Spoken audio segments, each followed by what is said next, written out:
Before we get started, a big thank you to all of my supporters over on Patreon and on Twitch, with the Patreon people coming up on screen now. A big thank you to my legendary supporters, Mike, Kira, and Obi-Wan Kanzi. Thank you guys. I really very much appreciate it. If you would like to help support me and the channel, then you can head over to twitch.tv/mandatoryquest and drop a sub over there. Or you can go over to patreon.com/mandatoryquest and become a Patreon member for some early access to some videos and some behind the scenes stuff. So for those of you who weren't here or missed yesterday's stream or episode, the last episode, our first attempt at playing the Hive did not go so hot. We kind of got locked into the Jackal mode, which ended up draining our health very, very quickly. It is a character that feels like it's balanced on a knife edge, so we kind of had a very rough start on our first attempt. Pyroclast also didn't really click together very well. So in the first attempt, I managed to get kind of into the second room. We did a little bit of damage to some of the enemies in the second room, but it became pretty obvious that, yeah, we're probably not going to get through the second room, let alone the third room. However, on last episode, we decided, yeah, I had a little bit of time left to be able to at least replay the first room, try and get a little bit more experience with the character, and it went much, much better the second time through. So we are literally just stacked up on the door, ready to go. So we'll be going through that door and on to the next section. So we just need to basically play around. So we'll pick up exactly where we left off last time. Ouch. Yeah, it was a pretty rough start to playing Prism, but I feel like this is going to be the case for a lot of people. It's definitely a character that you're probably going to have to fail a bit to learn the pitfalls and to understand the patterns of the character. You know, this is not, I think the difference between playing something like the Deep Wraith, that character, I felt like, okay, there's clearly a kind of a great way to play the character. There's if you play it this way, there's a really great combination of cards if you go here, here, and here, but they're not necessarily essential or necessary. Whereas, Prism definitely feels like, hey, if you play one or two cards slightly out of order, or you don't think about something in a certain way, then you will absolutely cause yourself a problem and you'll get yourself all tangled up, and it's very hard to become untangled. So unlike other complex characters who you can kind of just do you could do just an okay job and you'd probably get through the scenarios. Or you pick cards that are just, good value, solid cards. Can't really do that here. It feels like you've got to be very careful. Also, Pyroclast is surprisingly more awkward than it first appeared, because unlike some of the other characters we played, like the Trap, where we could just kind of place a bunch of traps and then go, okay, here's my card that triggers all of the traps or interacts with the traps.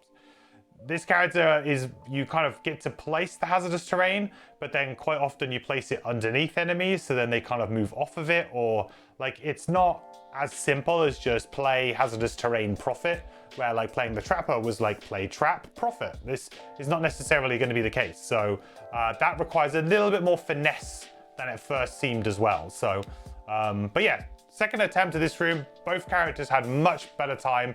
Managed to kind of activate some of the key mechanics on both of them to good effect, I think. So we'll carry on. We're playing Envelope X character in Frosthaven. Ooh, this. We don't talk about that, I guess. Ignore that.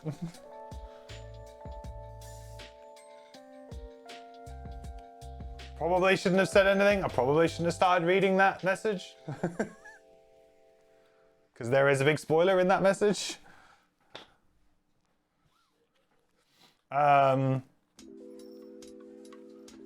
Okay. So yeah, we're set up on the door, ready to go. So we just need to kind of go through. So how are we going to go through it?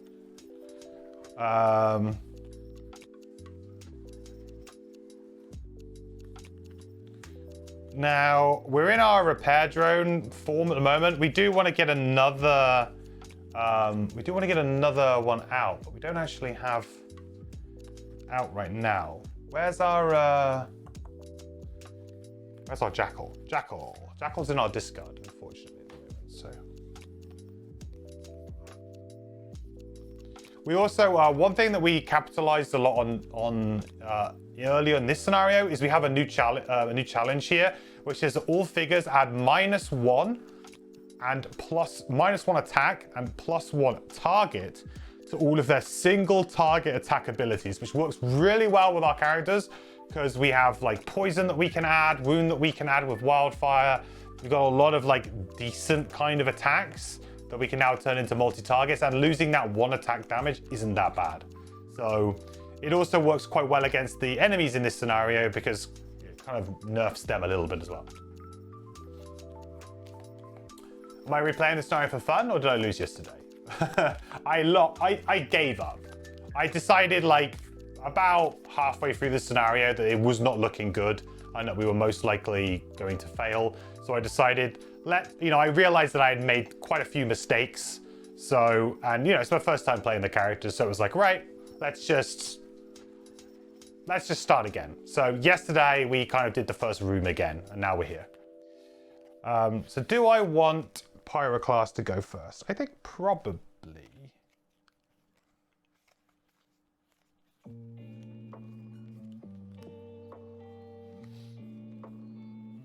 Don't have any elements up, right? No elements up.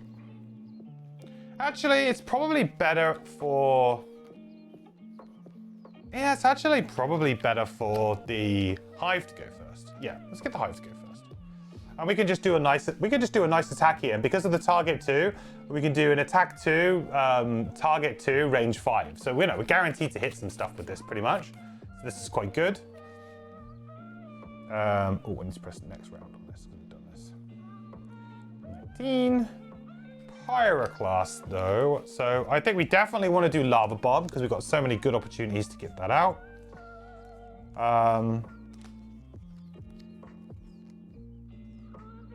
Actually, I suppose I could go earlier because I could, in theory, get 2 poisons out, which is quite nice. And then we could immediately capitalize on the poisons. Yeah, let's swap our initiatives to 82 here. We will be kind of in range of being attacked here, but I think maybe it's worth it.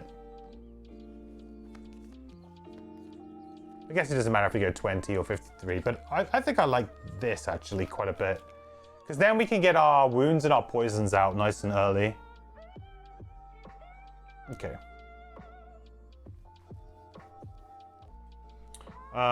Great. So we'll do a move 6 with our flowing fire. Is that showing the... Ooh. I think I nudged that, didn't I, a little bit? There we go. That's better. So, 1, 2. Open the door. From memory, I don't think, yeah, there was a very short thing last time from the, from Fortella, so we won't bother replaying Fortella because it was very short and sweet.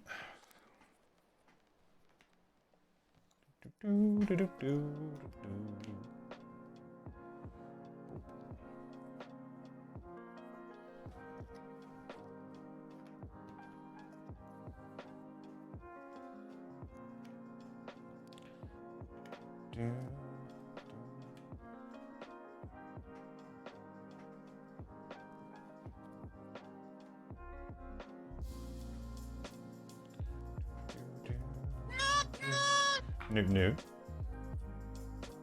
Hey, Kara.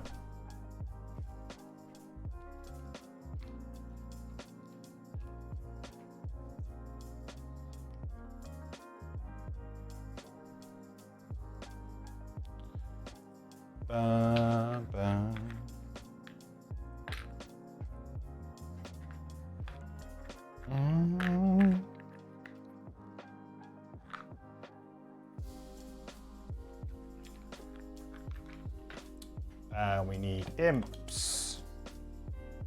Do we have an elite imp? We do. We have 1 elite imp. And then a regular imp.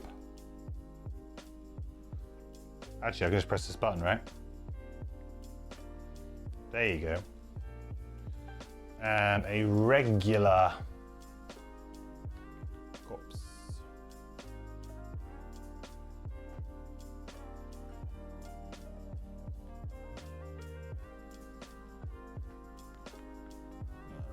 Is it 8? 8 and 10.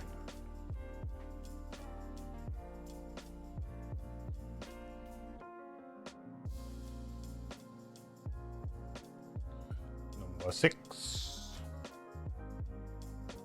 And number 3. All right. Okay, so we've got Lava Bomb now. Just saying hi, don't want to see Prism spoilers. Hi, Mad Mage. Bye, Mad Mage. Thanks for stopping by, that.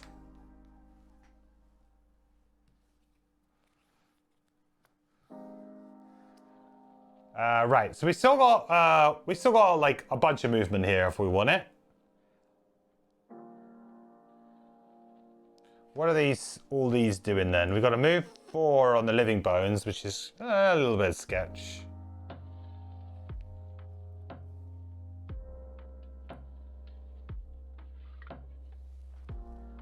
Move 1 on the Living Bones. I mean, I guess in an ideal world here, I would probably continue on.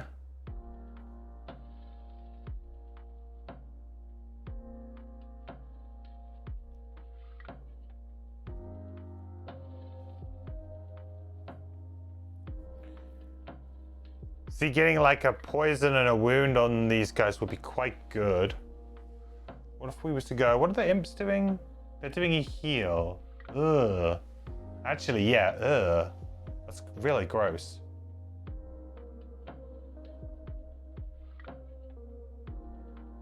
I guess the poison wound stops that, but still, that's pretty gross.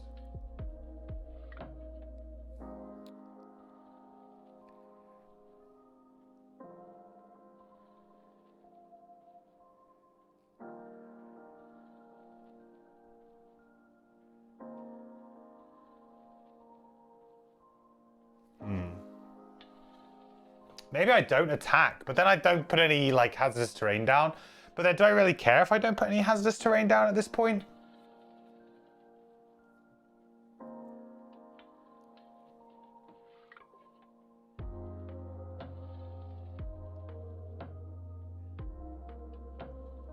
I don't know if I do, you know?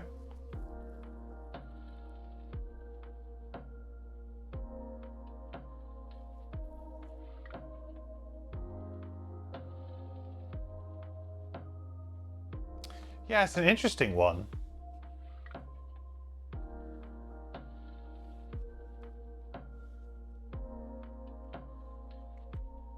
I mean, they're going to take a damage. I guess the poison's going to block. But realistically, it probably would be quite good to try and kill a snow imp here with the lava bomb instead. Yeah, okay. So we've moved 1, 2. So we can go 3, 4, 5. I could go 6 and slide to there, but then I guess I get disadvantage, huh?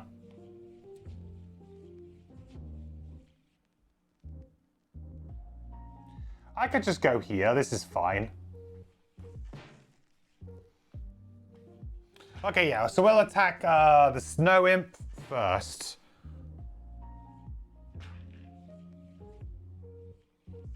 +0. Did I actually click it? No.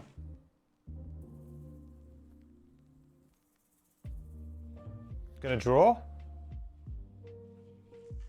Okay.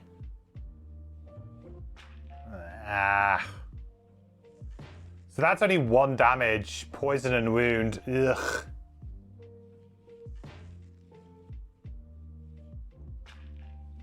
Pretty much as bad as you could really hope for there. Then again on the same. Oh no, with the shield though, nothing. Absolutely nothing.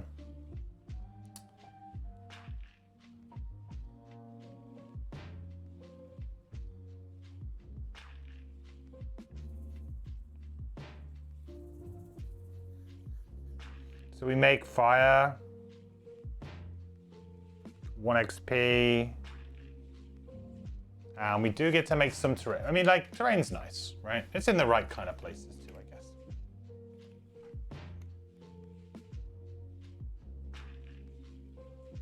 All right.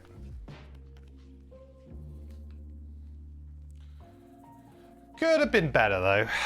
Could have been better.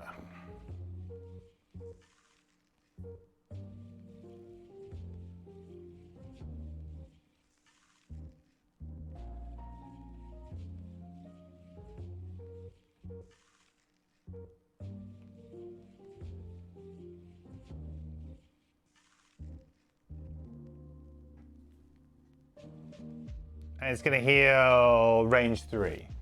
So it's going to heal the living bones, I guess.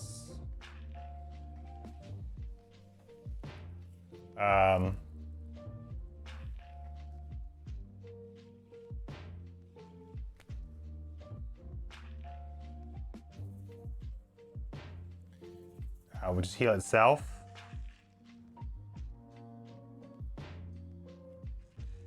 A little bit of a brutal kind of turn, really.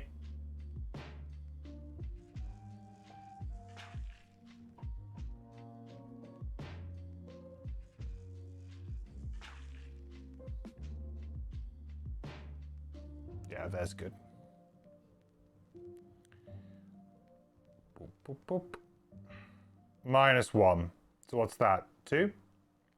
2 because I don't think that this triggers. Because it was a multi-attack to begin with, right? 2. Pro tip, drinking a glass of milk will keep the -1s away. I don't believe you. A frozen corpse. 1. Nice. Okay, hive time, repair drone we don't get. Yeah, so I guess maybe I can finish them off here, which would be kind of cool. Go 1. Where do I want to be?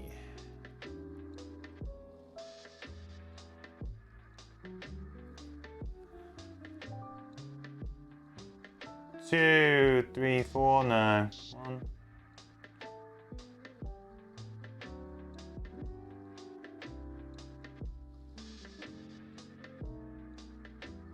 Yeah, I guess here, because these guys don't have shield, right?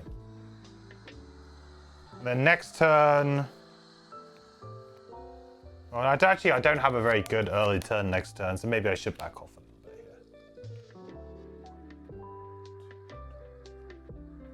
Yeah, I'll back off a little bit. Okay, great. So we'll use long-range missile.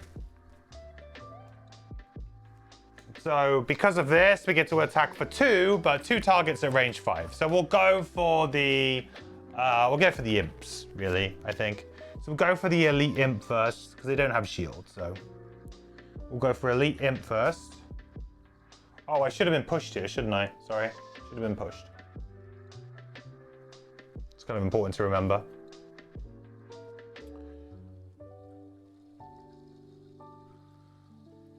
So let's draw. So elite imp. That does 2 damage. And then regular imp.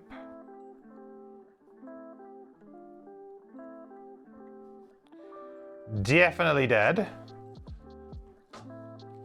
Ooh, that's going to be a problem for our looting, right? Oh dear. Is that going to be a problem for our battle goal? Do I still have the loot bottom? Oh, I do. Oh, God. You hate to see a loot drop on an obstacle, chat. You hate to see it.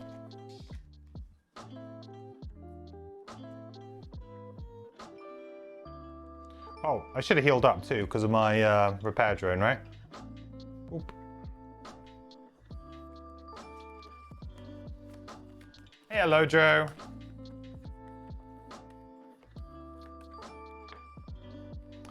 Okay, so we could play Launch Pod, but I don't we don't actually have anything to launch, so it's a little bit awkward.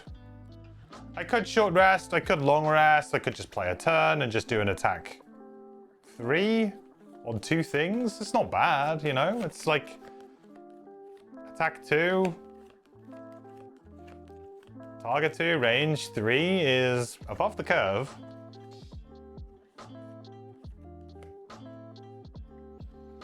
Maybe I kind of just chill out a little bit. I feel like I'm gonna have something cool to do on the Pyroclast, right? There's gonna be something cool here. There's gotta be.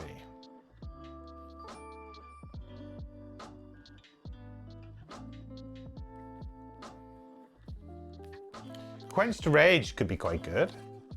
What's he got? 7 health with a shield 1. If I was to go... I don't have the earth though. No, it's got to be something with fire. Or I could create more hazardous terrain, couldn't I? Could move for 2 and create like some decent hazardous terrain here.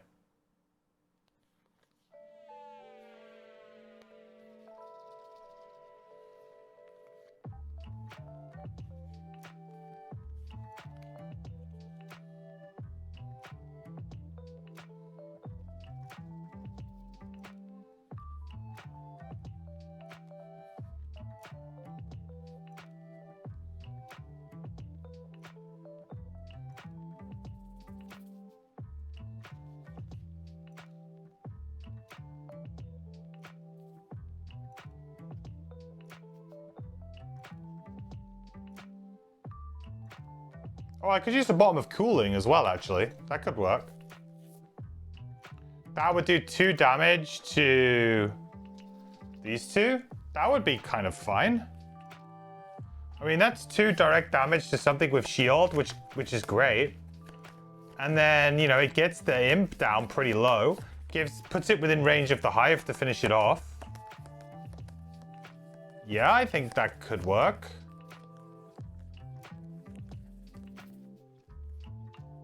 A little bit nervous about what the frozen corpse is going to do, though.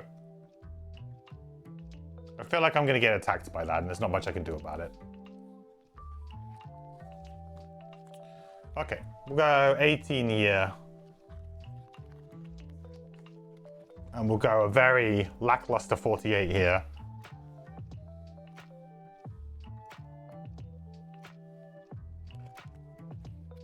Yikes. Yeah, not really what I was looking for there. Ooh, move 5? Really? That's really what you want to do?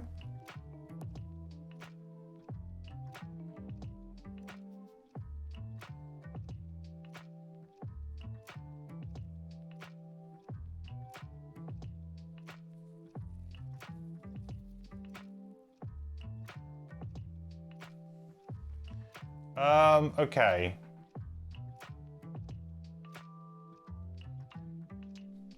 So do I use the top of cooling now? I think I probably do.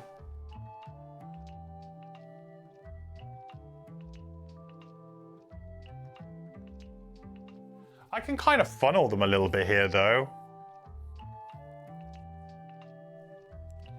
Where's this skeleton got move 5? Why can't you just, you know, be nice?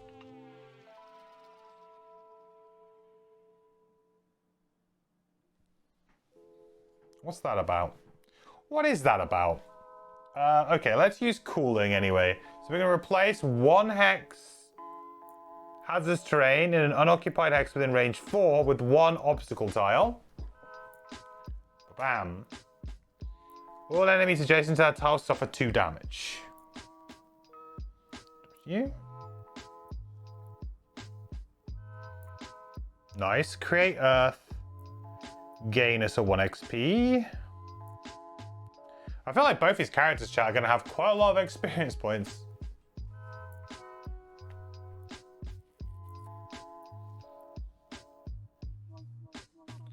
Did scenario 120 last night. You won't spoil anything about it or how it's unlocked, but you highly recommend it if you run across it. Interesting. That's the side scenario, right? Got to be with that number. Okay. So we've done that. That's good. Then we're going to use the bottom of Igneous Path, and we're going to consume the fire here to move 2 and get 1 XP. So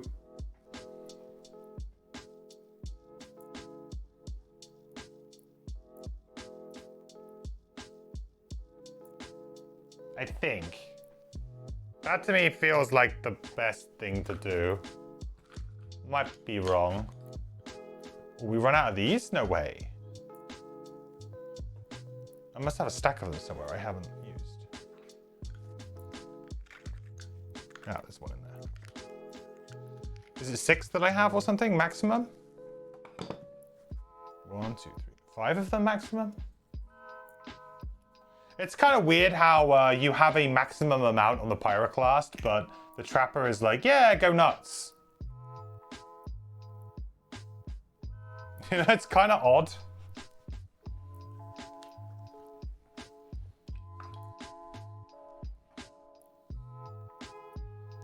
And 1 more XP again. Okay.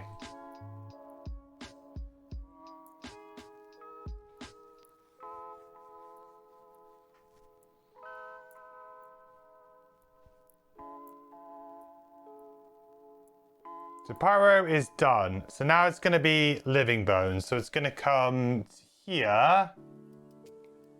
And it's going to do an attack 2 on both. So first up on the Pyroclast. 3. Oh, I haven't been doing this either. Uh-oh. I've been cheating. Definitely use this. I think I should take another 2 damage because of this, I think. Yeah, not doing the bottom of Flowing Fire properly is not a good idea. And then we get pushed.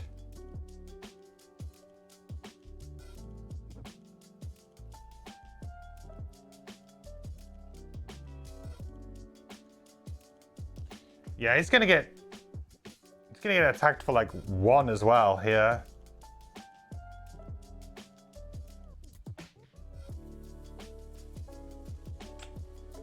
It's not looking good.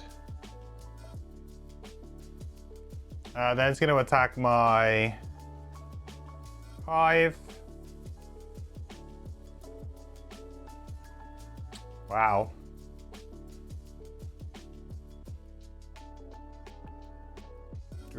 Get pushed onto here, which then slides us to here.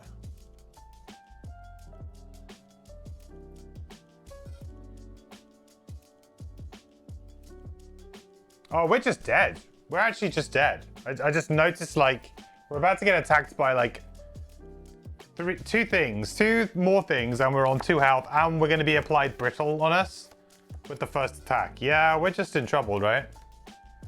I guess I could use Attractive Bracelet in some way, couldn't I? Could I have killed the Living Bones with Attractive Bracelet? I don't think so. I could have pulled it through like 1 of these and taken 2 damage. It wouldn't have done anything, I don't think.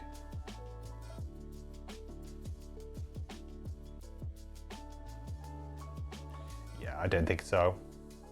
All right, well, well, it happens.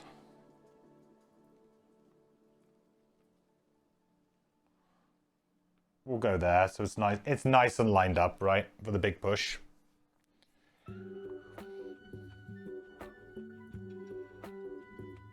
It's gonna be card burning time. Oh, well, that was lucky. So that's no damage, but it applies brittle. Which means we have to burn a card the next time we take damage, because otherwise we die to Flowing Fire anyway. Yeah, that was a bit, I guess that was a bit risky. Like, I'm used to being able to take a few hits on my characters, and yeah. I guess I don't have, I can't do that with Pyroclast as much as I thought. Unless I play that tanky card.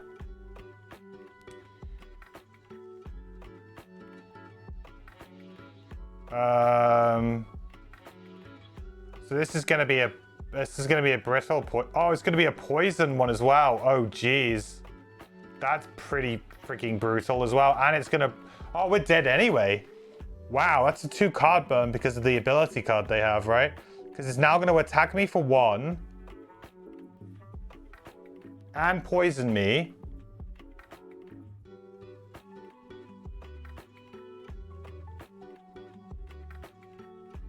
That's burning 2 cards. Oh dear. Probably not a winning strat. We might be able to get away with it. Does the Frozen Corpse push? Oh, it does. Yeah, actually. Oh, shoot. So then I do want it to go there. Otherwise, it's going to push me into this, and then it's even worse.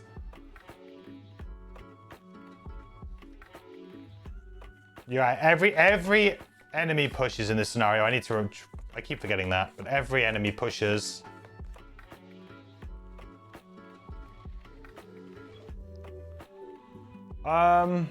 Yeah, I mean, I think I'm just probably dead. I mean, I can burn. I've got 3 cards in hand, so I can burn 2 cards, but, you know, that's not good. You burn 2 cards to damage is basically like, thanks for playing.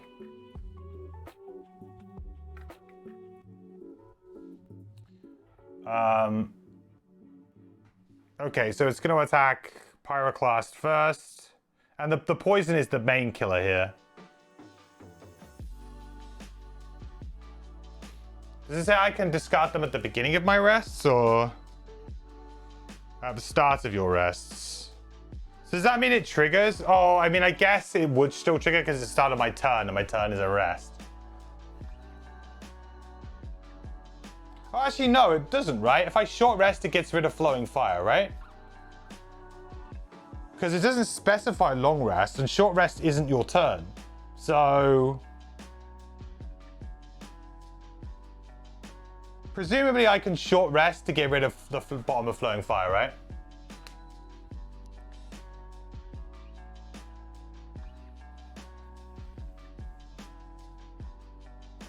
Okay. Yeah, so it's a card burn.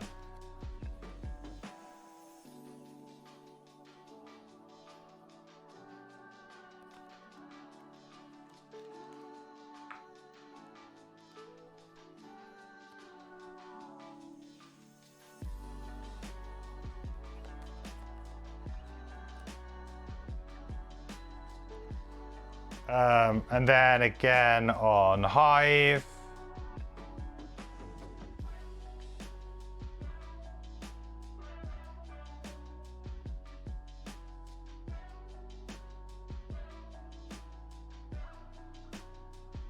Poison brittle. But the good thing is that the repair drone goes off, so we actually get rid of both of these, which is quite nice because of the repair drone.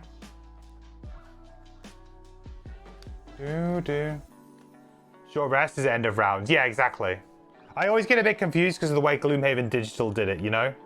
Because Gloomhaven Digital did it at the beginning of the round, not at the end of the round.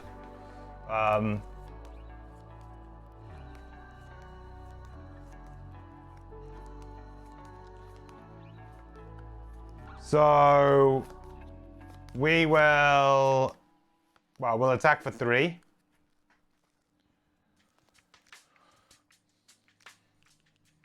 Well, attack for 2. We'll attack for 2 onto the imp. Here's hoping. Nice. Okay, good. Imp is down. That is something. And then, well, I guess we attack just like the corpse or something. Sure.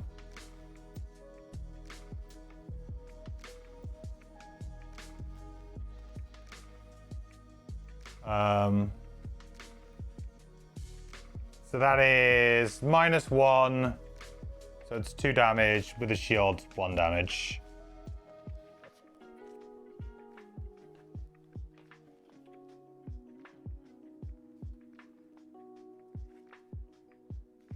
I guess I should remember all of their like single target attacks are yeah, minus damage 2. All right, so that's Hive done. So we're gonna have to short rest on our... We're gonna have to, because if we can short rest, we can get rid of the bottom of Flowing Fire, which is kind of important. Otherwise, we just basically have to burn the card again anyway. Is this you or the Frosthaven levels in general smaller than Gloomhaven? Like the maps? It might just be the scenarios that I am picking a little bit. So there are some absolute monstrous scenarios that are huge.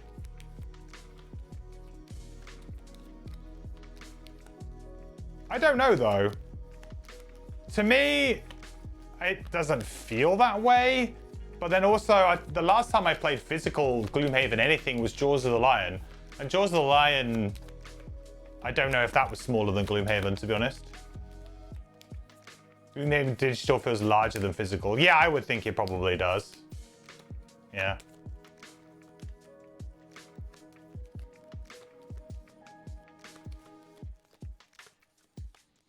Okay, we get rid of Lava Bomb. No! To be fair, I've actually found it to be pretty hard to use so far. I certainly haven't got like a good tempo yet with it.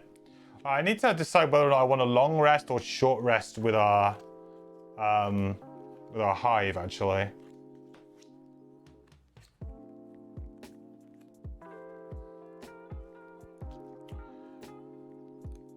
I feel like I probably need to short rest, actually. Because it's kind of important that I help the Pyroclast out a little bit here. Speaking of Jaws of the Lion, just started the Void Warden for the first time and you don't know what this class wants for you or where to go. Well, there's kind of like a couple of different sort of builds that you can go. You can either go kind of like as an all-out support class, kind of granting heals, gifted moves, shield, and like strengthens, blesses, stuff like that, with also a bit of crowd, like CC in there, a bit of control. You can go that kind of route with it, play it as a pure kind of like supporty type class, or you can play it as a you know, shenanigans with I can't remember, it's level, I can't remember if it's the level 4 card or not, but no, it's not the level 4 card. But you can play the ability, the gift of the something. Well, I can't remember what it's called. Gift of the Void is what it's called, where you get bonuses for controlling allies and enemies, and they get to use your deck and stuff like that, which is kind of cool.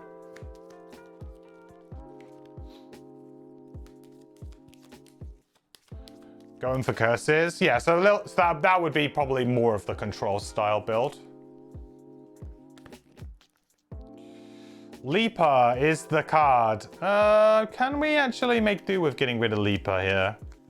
I mean, it is our best movement, but we do also have reassemble. I guess the thing is that it's, yeah, I guess we can't lose that really.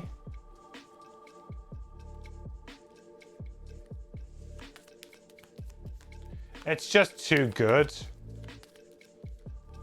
The move forger, like without that, I don't really know how I get all of this loot and kind of get through the next room. Reassemble. I mean, Reassemble's a really good card, but I guess it is, at least it's a card that doesn't do anything right now, so that's a fine one to lose, I guess. Right.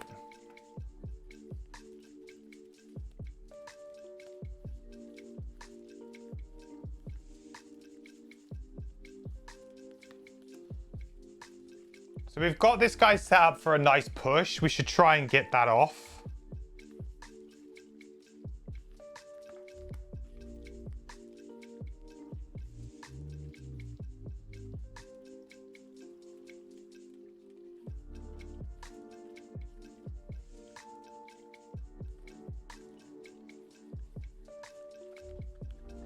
Can we kill him though? He's got 5 health. That'll be 4 damage plus, I guess, whatever we draw. Yeah, we can kill him.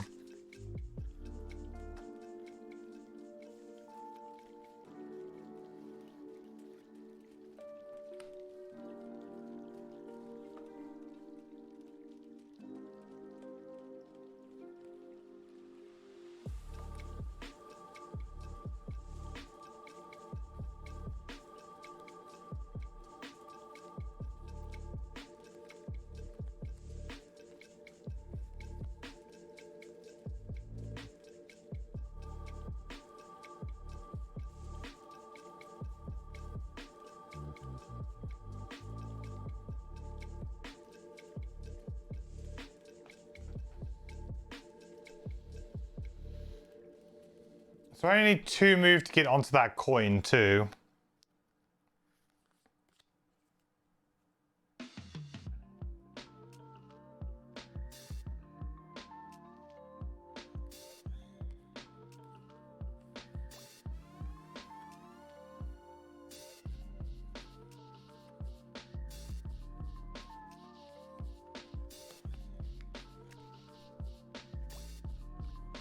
Kind of feels weird because I won't be playing the Jackal mech out, but I think it's probably where I want to be.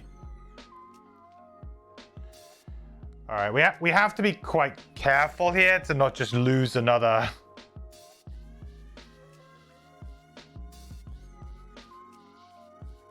Kind of concerned about that actually.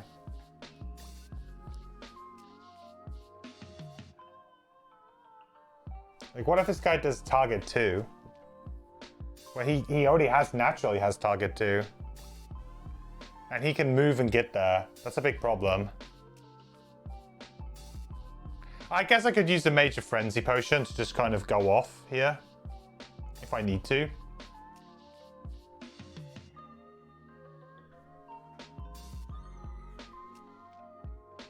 Okay. So Repair Drone goes off, so we get to heal for 2, which is nice. Right, the first thing we're going to do is we're going to use long range missile. We'll attack on both for 2 here. So we'll attack the corpse first, why not?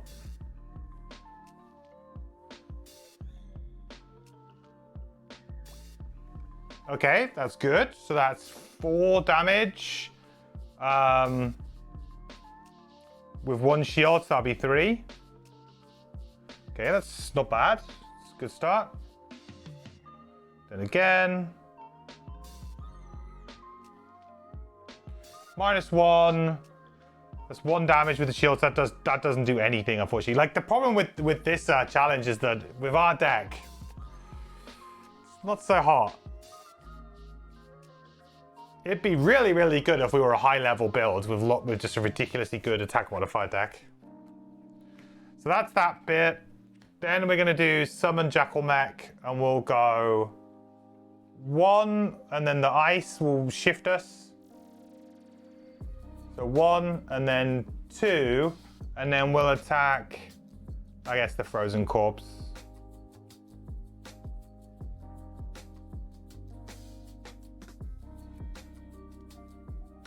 Oh, we get to attack them both, right? So Frozen Corpse, that's 2 with the shield 1. Nice. And then we draw again for the skeleton. 0, so yeah, nothing. Oh, sorry, so it's, no, actually still no damage on this guy. Because it's an attack 1, -1, so 0, +1 is 1, shield 1, yeah, it's no damage to the Frozen Corpse. But we get the loot. Yoink.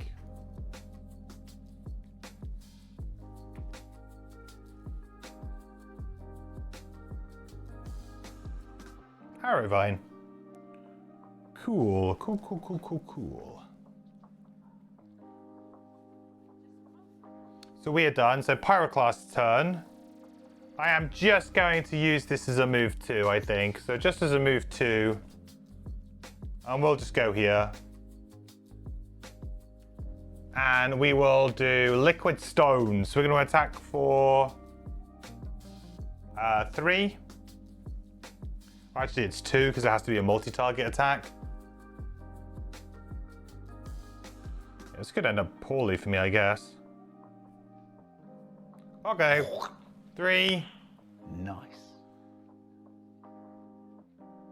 Rise to shield 2. And then push, push.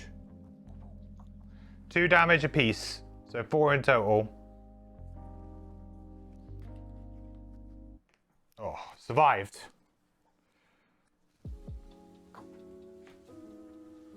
Okay. Whew. Right, we get what, brittled and immobilized on our hive. That's fine. We'll probably just chill here anyway. You're done.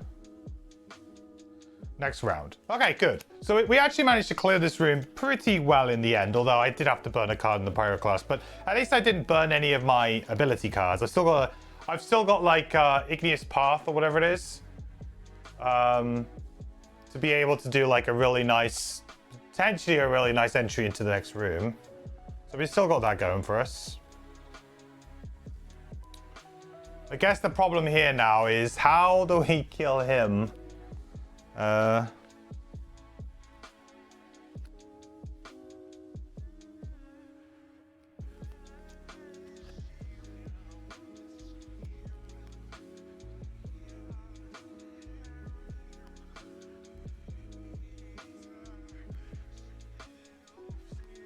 Ideally, I need to long rest on the Pyro class pretty soon, huh?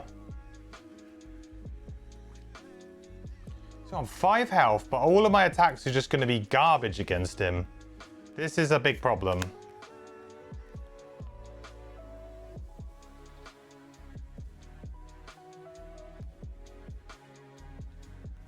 I'm going to attack him for 1, attack him for 1, attack him for 1. Ooh, that's not good.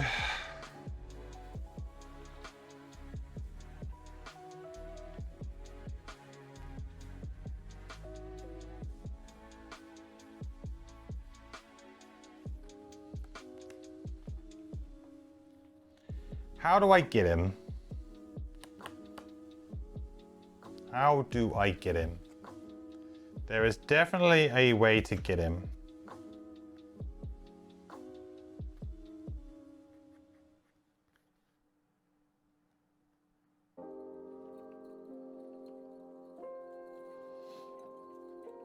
No elements up.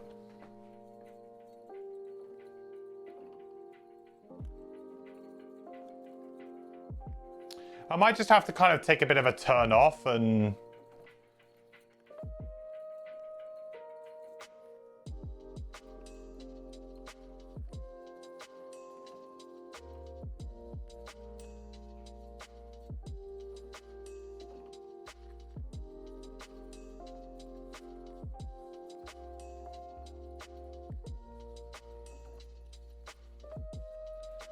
Yeah, I might just have to take a bit of a turn off. I guess I could use Major Frenzy Potion to attack him for 3. I've just shuffled my deck, right? Yeah.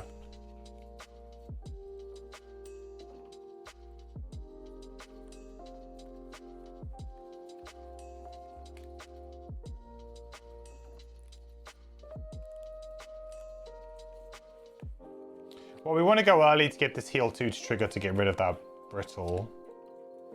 That is for sure. So I guess I do just attack him for 1/1/1. It just feels a bit rubbish. And then heal with Launch Pod. Sure.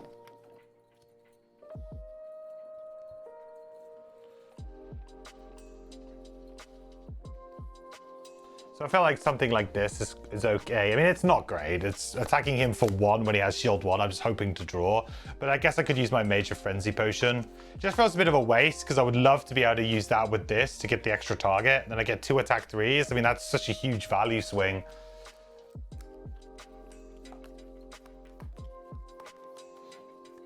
Thematically, you like that I'm doing this scenario with the Pyro, Fire versus Ice. This took 3 times for your party. I mean, it should be, in theory, it should be a really good scenario for the Pyro, right? But it feels like they've actually very cleverly put the icy tiles and the hazardous terrain basically in areas where the players can't really use it. I guess there was a world where if I went really early, I could have immediately pushed him, maybe, over here. Like there's some possibilities, but it didn't feel like, you know, they put it here and then they put like, oh yeah, we'll put snow imps behind it. So they were always like more of a trap for the players than it was a trap for the enemies. Can still use them, but it's just less likely. And then Pyro is just going to go off on their merry way, really.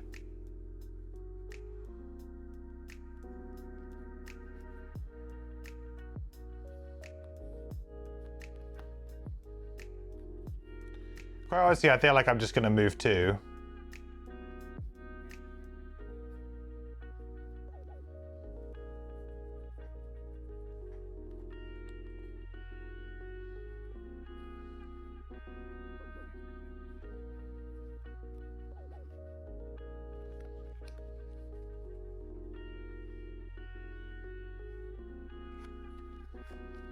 Okay.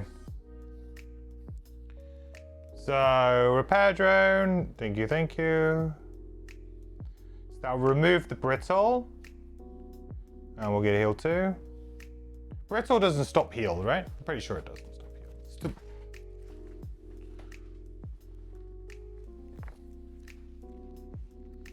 Brittle.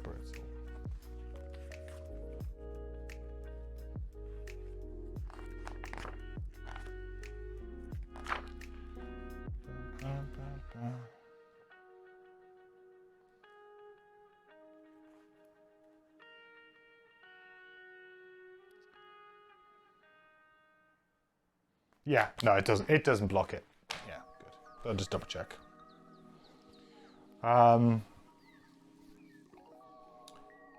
So we will. Well, what we'll do is we'll do attack. We'll just do attack 2, but essentially it's going to be attack 1, unfortunately. I guess I should have tried to get the poison up here. Oh, this is gone actually, right? Because I did it to the that enemy over there. This is gone. But it does mean that fire is up, if that would have made a difference for me. Got to remember those active abilities, man. Those active triggers. They're very important. Attack 1. Okay, no damage because of the shield. Attack again. No damage because of the shield. And then heal myself for 2.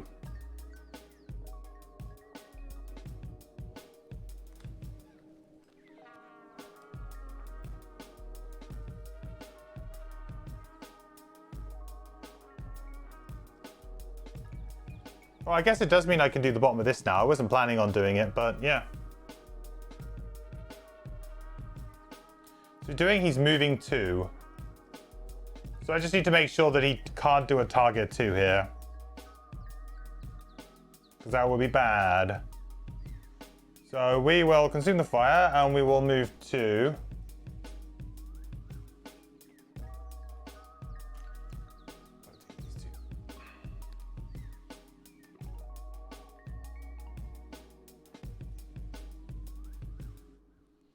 I guess now I've walled it off, so we could kind of just leave him.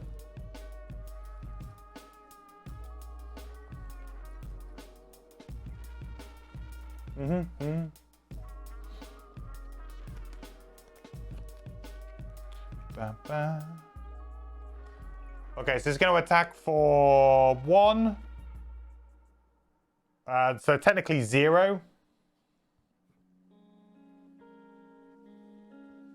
So 0, but with a push.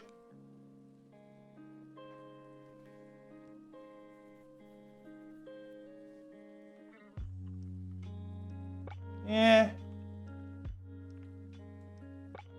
I guess this leaves the loot 1 spot over here, huh? Iron it up.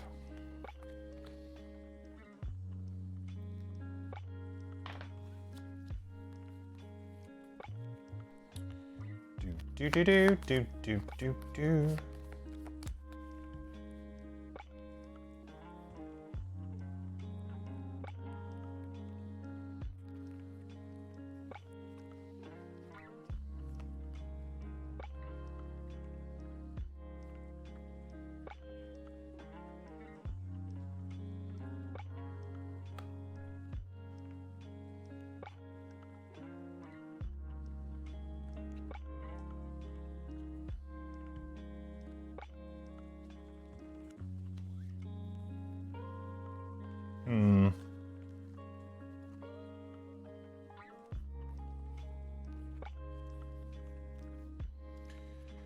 Yeah, I could position... I guess I just kind of run away a little bit here and we try and position ourselves to just do like a bit of a... Yeah, a bit of a... arrest or something. So we go 16...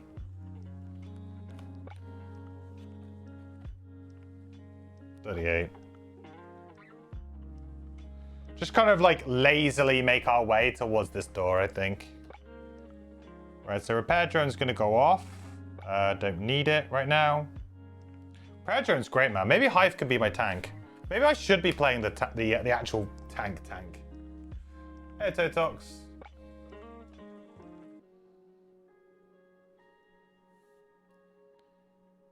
So this is what we're doing, I think. So we're just doing attack 2 against them. Because it's multi-target, we don't get the damage reduction. So 2, 1 with the shield, nothing. Damn. Then we'll move 4. We're just putting ourselves nicely here.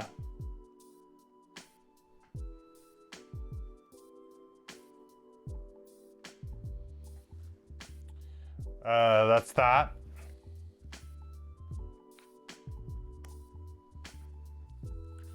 Pyro, I mean, I could heal myself here, I guess, now.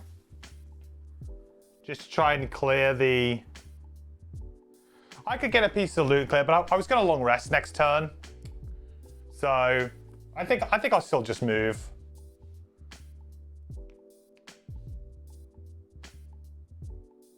It's really hard to get to that door, huh? I guess this would be the way to get to the door.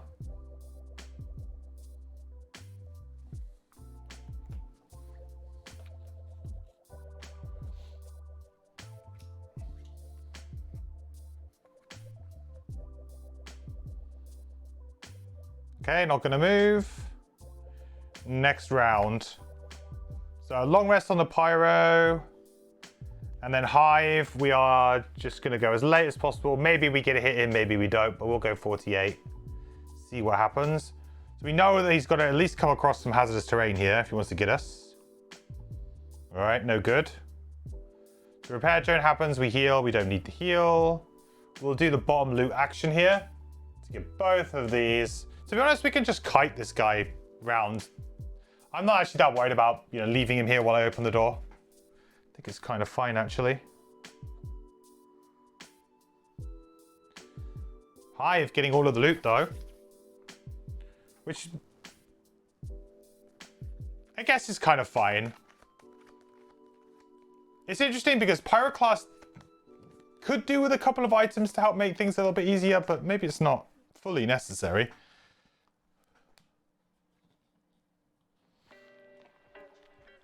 Okay. Yeah, I mean, these guys just gonna sit there and not do a lot, right? Whew. Glad to see that brittle finally go. Wouldn't that open the door? Wouldn't that open the door? Oh, I guess it kind of would, right? Yeah, I guess it kind of would. I'd just stay here then.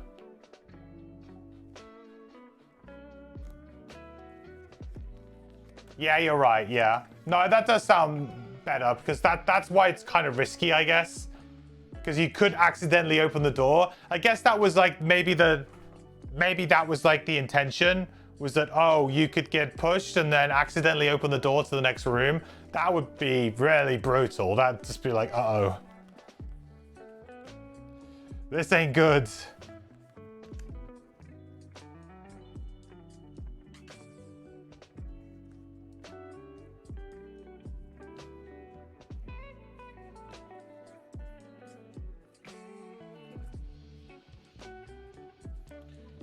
Do do do do do do do.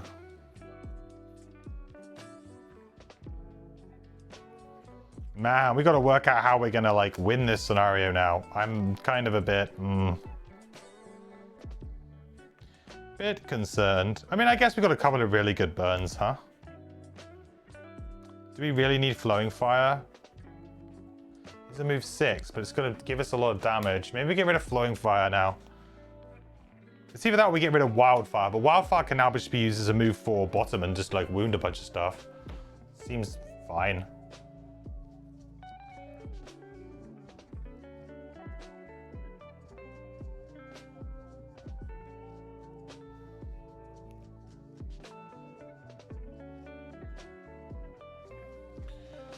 So do I open the door? I guess the idea is, I guess the other idea that they have here is that if I open this on the icy terrain, I will slide onto the door, like no matter what. And also, well, actually, no, I guess I would stop here unless the door is somehow icy terrain. But I don't think it is. That could be funny if it was.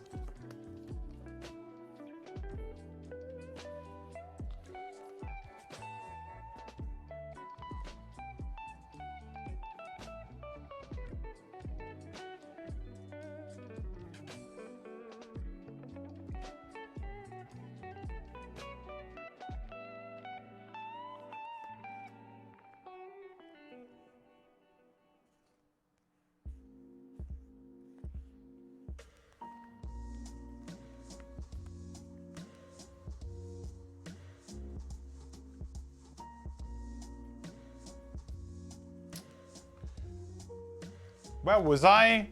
I guess I needed to think about my turn order a little bit more here. Because I think I could probably be here, right? Because yeah, I chose to go there, but I could have ended here. I'm gonna say I ended there. Just because otherwise I really don't have a good turn. I have nothing. And that would have been a much better turn. Yeah, I think so.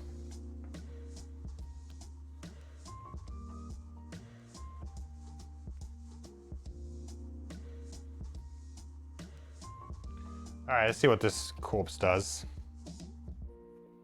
1. Guess he'd be moving that way.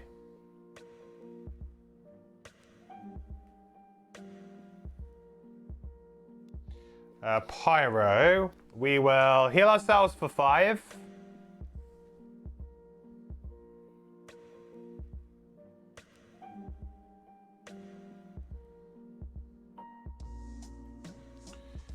But we're going to reduce our move abilities for a little bit.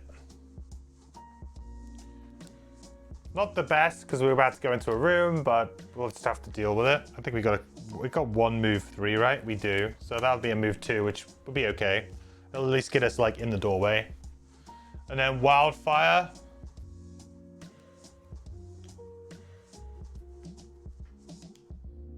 Okay.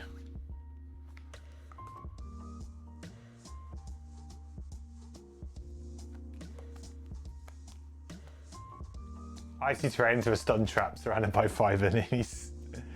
Yeah, I mean, I'd like to say that they would never do that, but I won't count anything out, you know, at this stage. I need to get rid of a card on Hive. Maybe remote control. I think we need, actually, no, not remote control, because that's going to give, like, yeah, that'd be so super good, actually.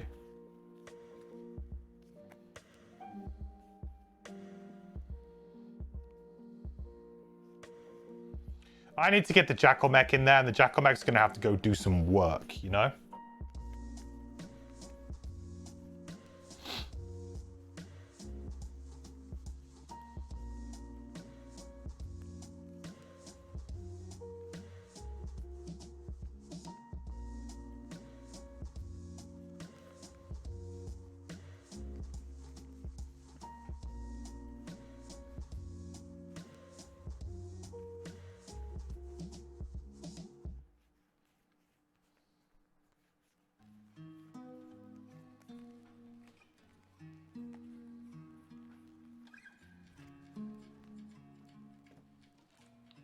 We'll get rid of Faceless Entity. I don't love that, but my other cards are just so good in general that it feels very difficult. As it always will do with these characters, it's always going to feel really tricky. So what I'll do is let's just kind of get rid of this because, you know, it's basically over.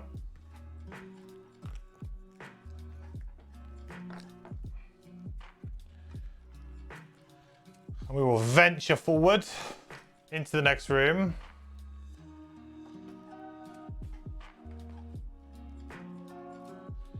He's never gonna enter that hex.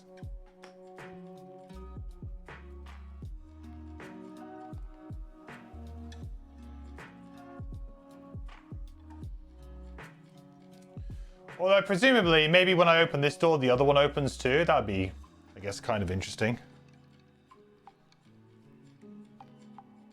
This was the second scenario you did in the campaign, was a bit rough. Well, I'd say. A lot of hazardous terrain damage, plus like a lot of brittle. Like, welcome to Frosthaven. Have you learnt about the brittle mechanic yet? Here you go.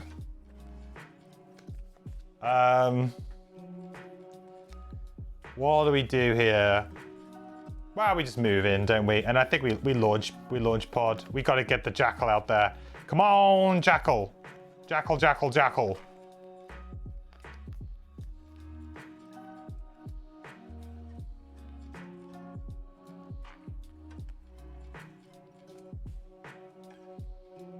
Actually, we'll go 77.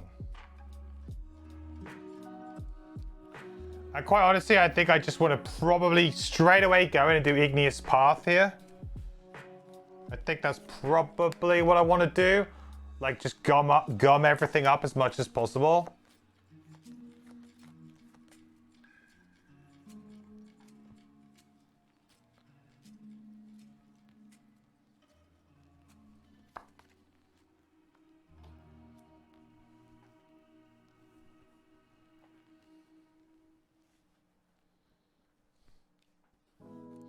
All right, here we go. So on our next 3 move abilities, add -1. So this is going to be only a move 2. 1, 2. Well, that's maybe a bit of a mistake, but we'll see.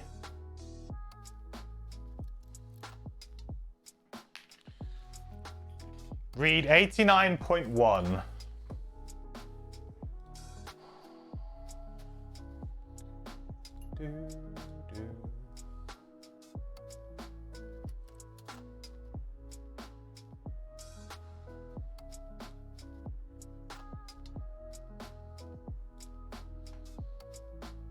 $89.1. You finally get a glimpse of the elemental array.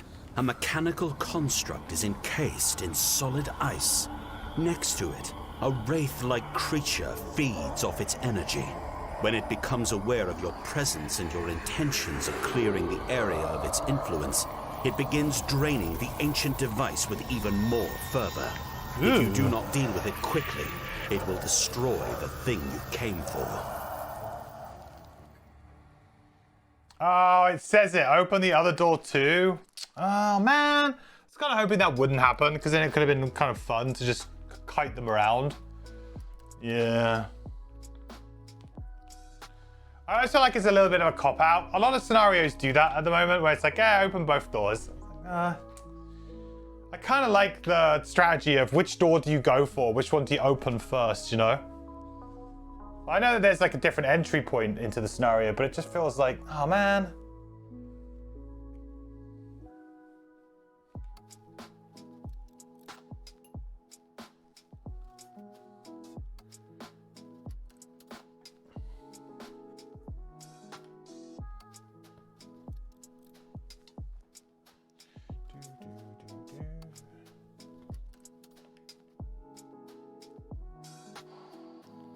And I mean, I guess I will be probably putting down a load of lava, so maybe I can.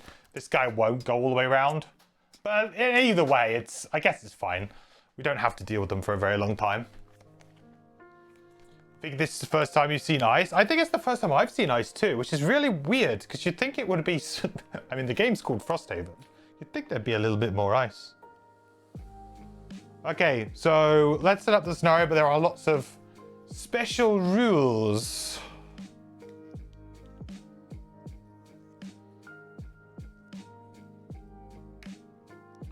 Gonna need a lot more ice. More ice.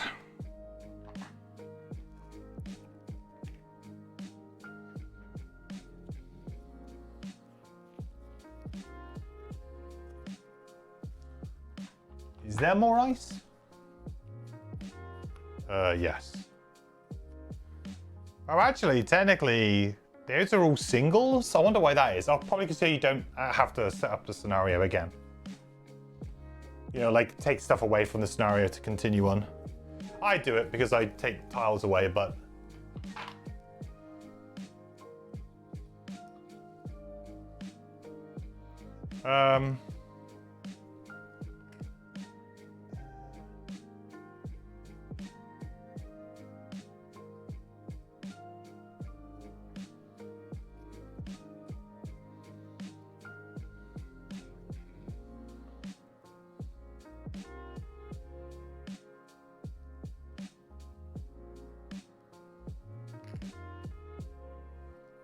It's a nice big long ice slick there with a bit of hazardous terrain at the bottom of it. We need dirt.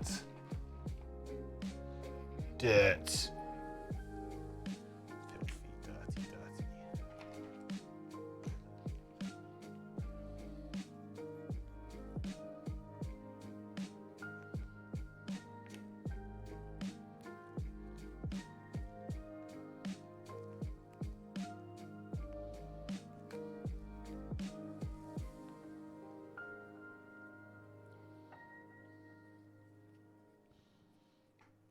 No obstacles in this one.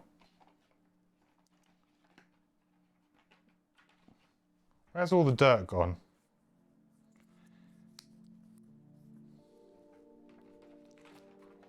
I've run out of dirt tiles. How can that be possible?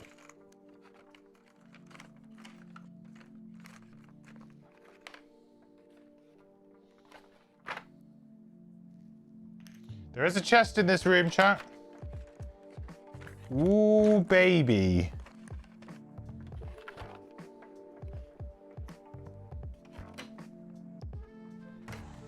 Gimme that chest. That would be a nice start to our playthrough with these characters if we can, complete this scenario, get our battle goals done, and get a chest at the end of it. Nice.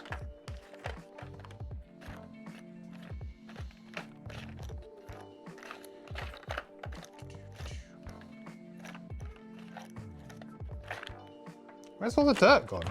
Oh, there. Oh no, that's all the dirt anyway. We're good.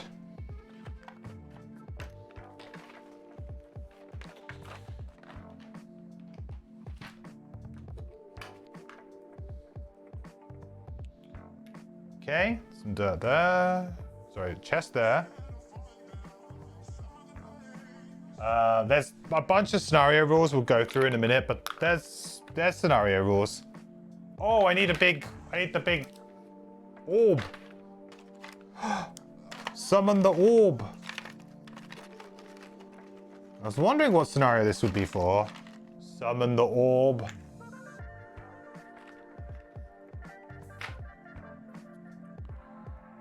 Ta-da!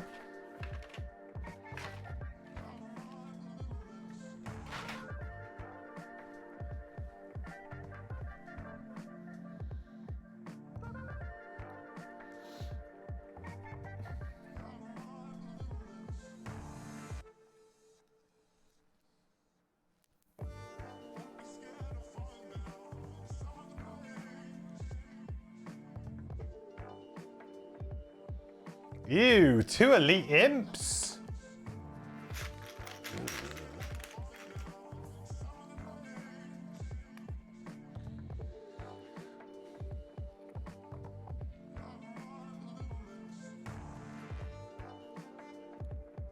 And an elite wraith. Well, I guess he starts elite. We're gonna have to give him a hat.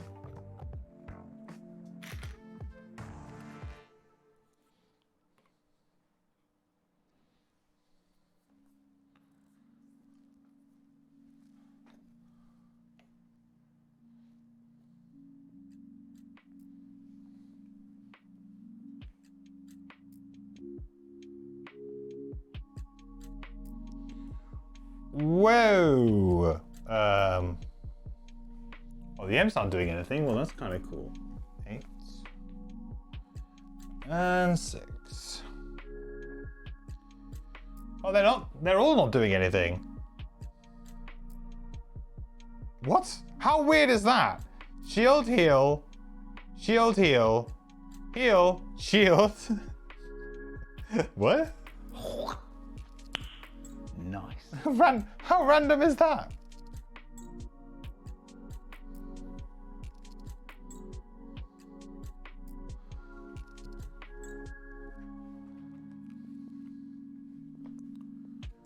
Okay, so we have the scenario set up. Special rules. Open the other door. Yep, we did it. The elemental anchor, A, has 2 times character times level +1 hit points. It is an ally to you and an enemy to all monsters. Any character may lose 1 card from their hand or 2 from their discard pile to negate 1 source of damage to the elemental anchor. If the elemental anchor is destroyed, the scenario is lost. The Ice Wraith is the Rhyme Heart. It has 3+ health times character divided by 2 hit points rounded down. It is immune to disarm and stun. Ugh. So it is technically like a special figure, not an elite figure. It's a named character. Okay. Well then. I'm guessing they would focus it though normally, right? So this kind of does put me in a weird position where I need to go and defend it because they're going to focus it, right? Yep, they're going to focus it. And it hasn't got like that much health. Interesting. Well, I don't have any more movement, unfortunately. So I was going to use Igneous Path to create a very big, long stretch of stuff.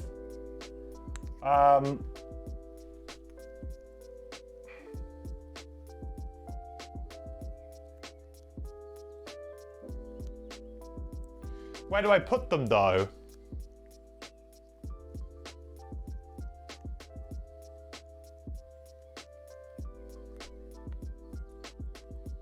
They do 3 damage. They're all going to heal, so kind of feels like a little bit whatever. I guess they're only healing 1 on the Snow Imp, so I could do 2 points of damage.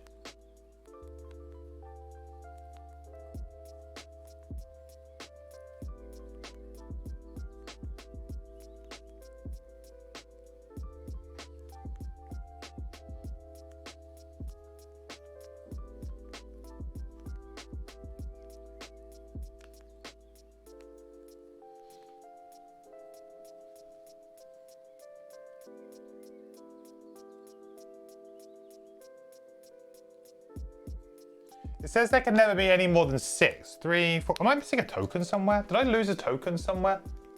I've lost a Pyroclast token somewhere.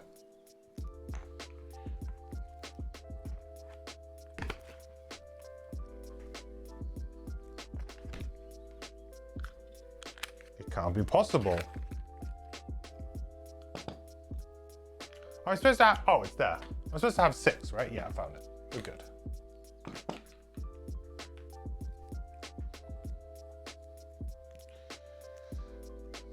Yeah, so I can kind of, I could flood this side of the map, but I don't really know how much that benefits me because it's just going to be like in awkward places, right?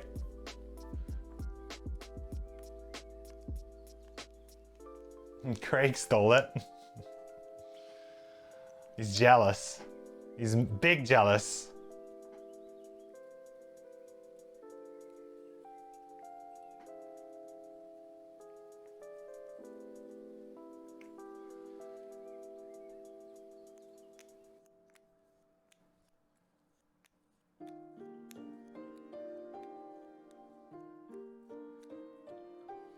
It's like I can go up here, but it feels like...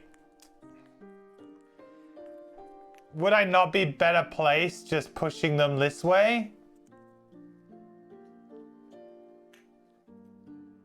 Or something?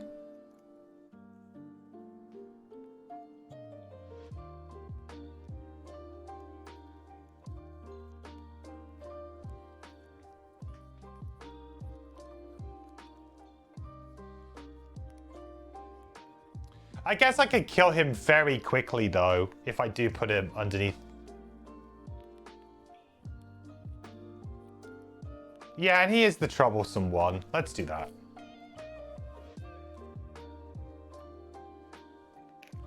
It just feels like a bit of a waste, putting them all up here when realistically... I mean, I guess this means that they're going to go this way. Again, they're just going to focus this, so... I don't know.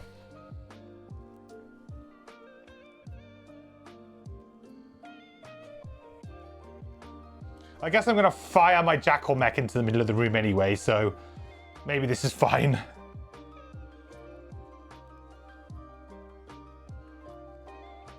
One XP Igneous Path. Feels sad, man.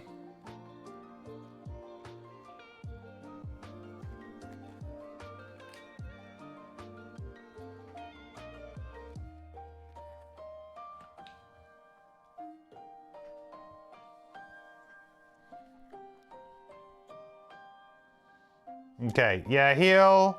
You can create Earth.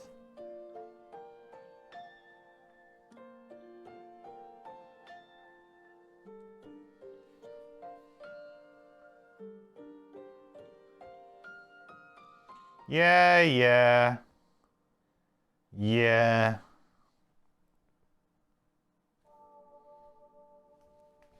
Oh no!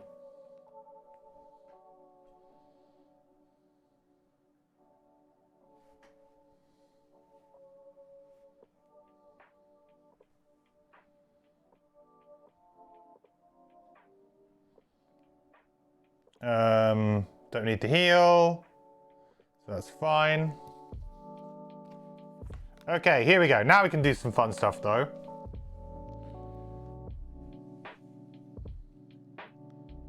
So everything's got a bunch of shield, which kind of sucks, but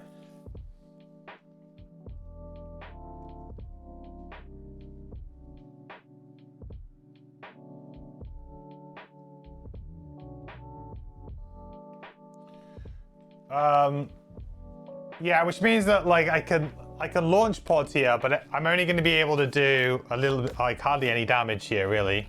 But it is a way for me to get a free summon out, so I think I'd do it. So yeah, we launch pod. I guess we'll attack the... I guess we attack Skelly.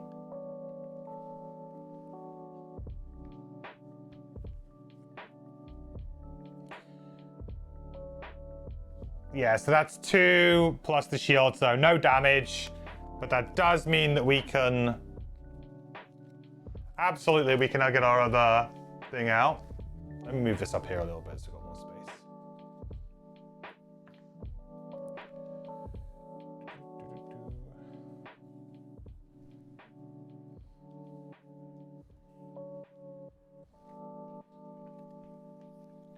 I guess we'll also attack for 3 on the imp, because we should as well while we're at it. Because it's a target 2. Yeah, just burn through a -1, I think is fine there, right? And then Jackal Mech. Jackal Mech. I think we kind of want him to be like the Guardian here, don't we, really?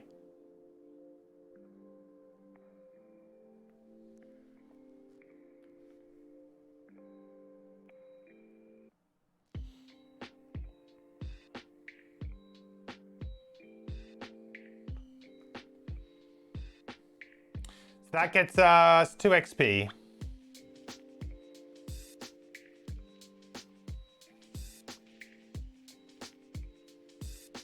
Okay, good.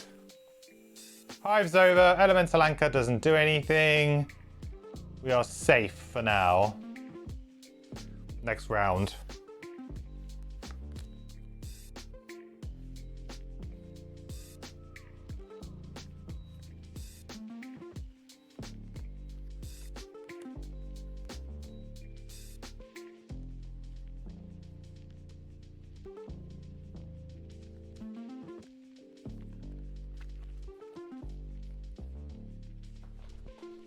Right, I feel like we need to focus maybe on the Wraith is probably the problem here. Could be a big problem. Scary enemy. We'll try and get the... Yeah, Jackal's just going to go, hopefully go off and do a lot of work for us over the next couple of turns. We have to be a bit careful about, you know, saving it. If needs be. But I think we can be fairly aggressive initially with it at least. So we'll go 16 on Hive. Pyroclast now has a good opportunity to kill this up here, so I think we should go and do that.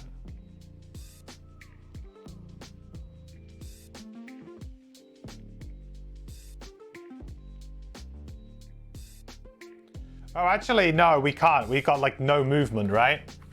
We've actually got no movement, so we're kind of stuffed. And we've got only... Oh man, we've got like no cards left. Uh-oh.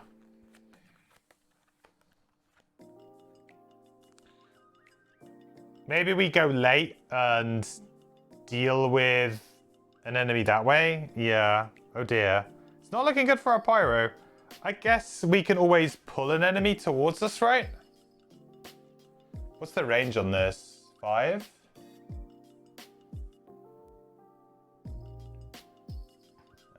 Not really. Anyway, let's just see what happens, shall we? Having this is a very real downside. I feel like I need some way of mitigating this, either with boots or something. We need to pick up some hide or something to get some boots. Scenario going good? It's hanging in the balance right now. I don't feel like super bad about it, but I don't feel super good about it either right now.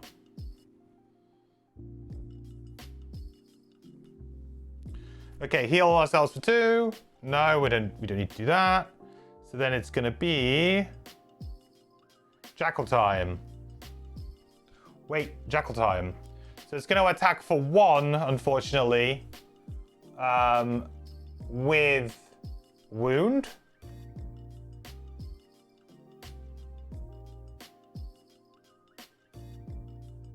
Come on, +1, please. No, so no damage because of the shield. Does chuck a wound on though, which is like, you know, it's pretty good against skellies. They do have a heal though.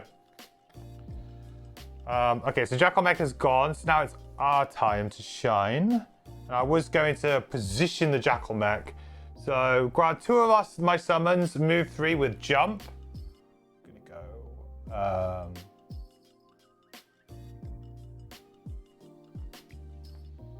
Oh, I guess they're target 2. Everything's target 2, right? Which is going to be maybe a bit concerning.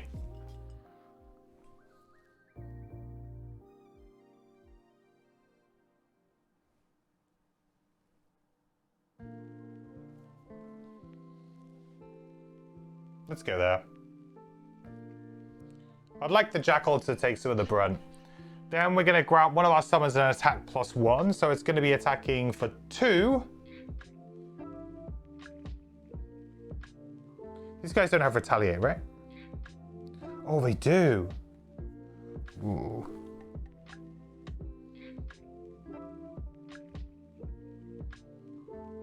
But having said that, they're going invisible, so now's a great time to wound them, so I'm going to do it anyway.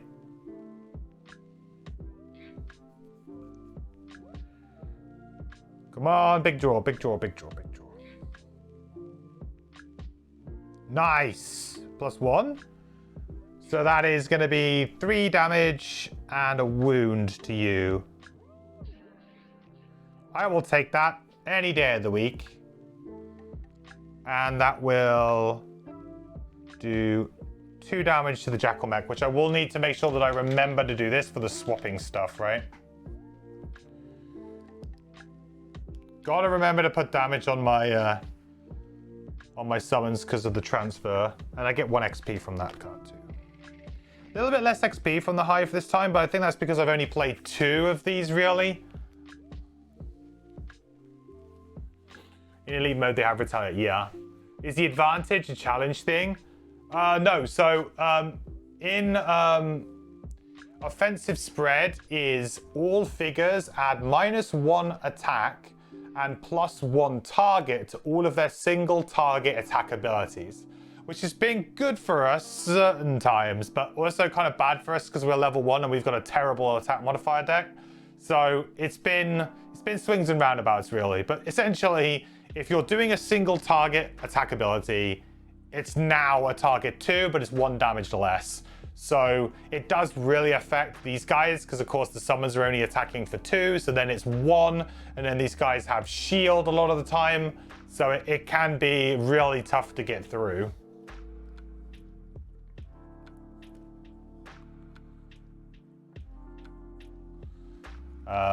One, 2.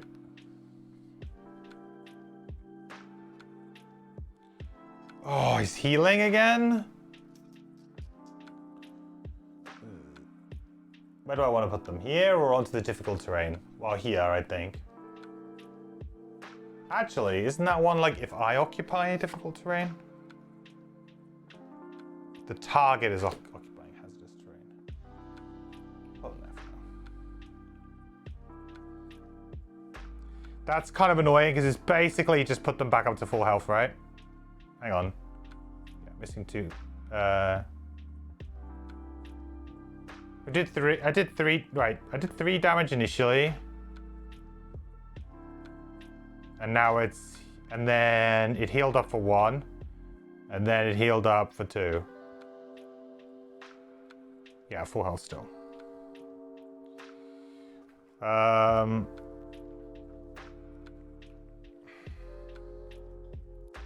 it's gonna heal the wound off. Dude, that's not cool, man. What are you doing to me? Ugh.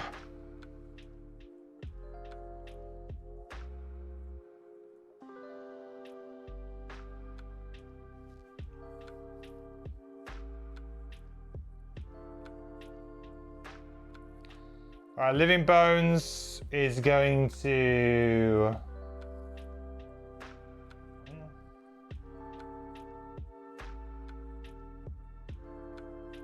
It's doing an attack 2 on both of them. And because it's already a multi-target attack, it doesn't get minus.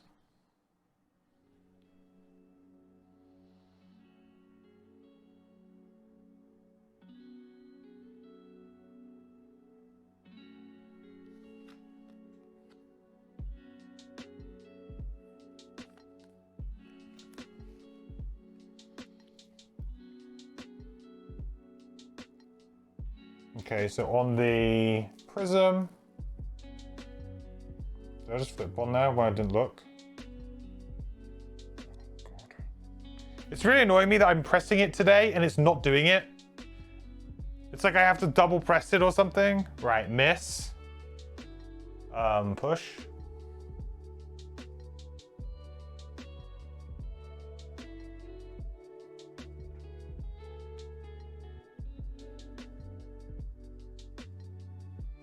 It's 1 damage to Pyro.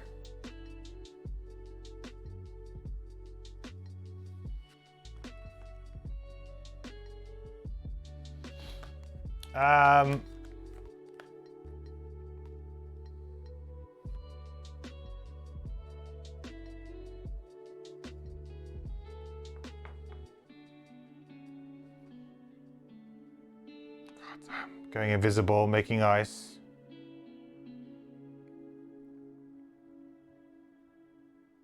That's so annoying, man. Okay, so we'll go for... I mean, it doesn't really matter here. I can't get onto the terrain because unfortunately I only have... I moved 1 because of this thing.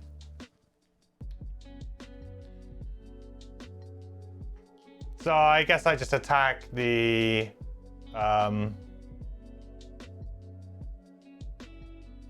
I just attack the Skelly for 3 here. Actually, it's 2 because of the... They're both single target, right? It's actually 2.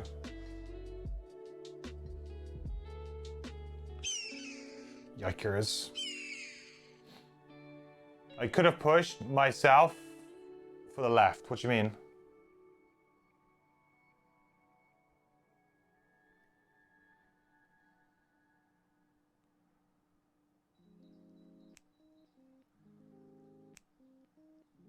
I couldn't have pushed myself to the left.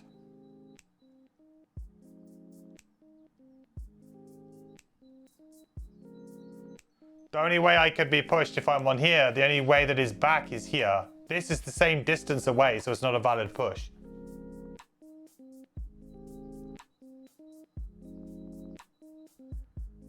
Remember that when you have push or pull, each one has to be at least 1 further hex away from the original position. So push 1 wouldn't push you from here to here when you were from this guy. I have to go back. I could go here and go further back. Same difference though.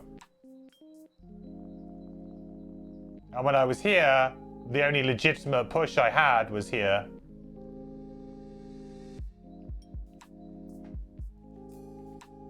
Now one on the left is a wall? No, it's not a wall. It's difficult terrain.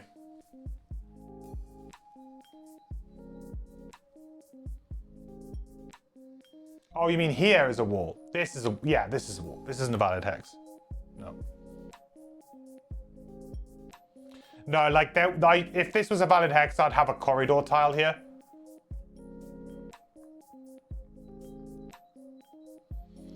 Okay, so 2 damage with the shield, 1. But I do get to add that poison to it. You know, so potentially here, We might at least get our bully done. Well, we should be okay. But I am very low. I'm going to have to probably short rest now anyway. I've only got 3 cards in my discard, and I've obviously got these 2 up. I'll probably choose to get rid of Wildfire here. I kind of feel like I have to at this point. I'm not feeling very good about this at the moment. If we go for short rest, I can get rid of this and this, and that, yeah, that kind of just will make things a little bit easier.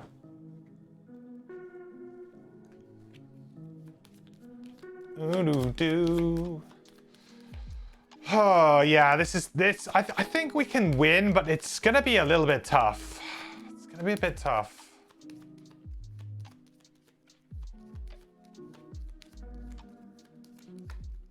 That invisibility on the Reinhardt is a bit annoying, to say the least. But if I can get wound up on everything, there's always a chance, right? You know, none of these enemies, apart from the Reinhardt, have like a particularly huge amount of health. So, you know, wound is going to do a hell of a lot of work. All right, Liquid Stone. That's fine, I think.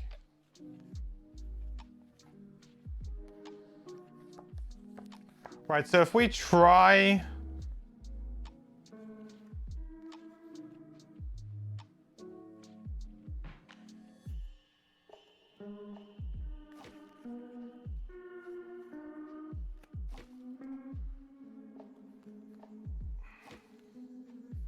Actually, maybe I need that. Maybe I need that.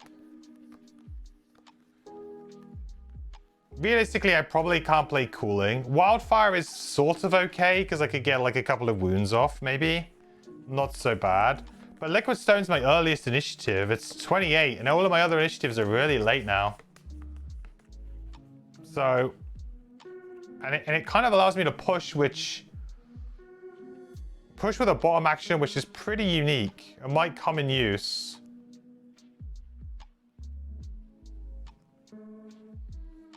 Otherwise, I'm kind of just going on not so hot initiatives.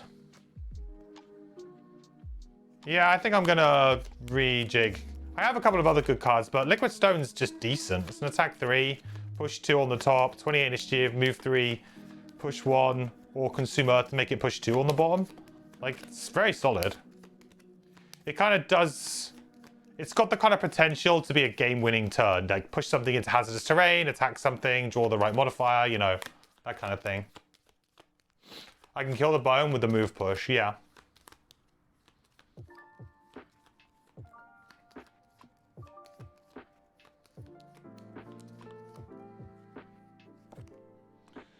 Well, it has to be Deep Fury. I have no choice there, which kind of blows because it's pretty good ability. It's our level 2 ability, so. All right, here we go.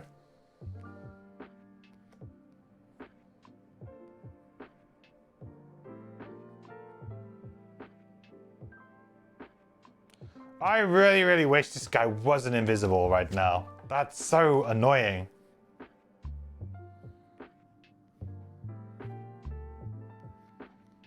I mean, it is what it is.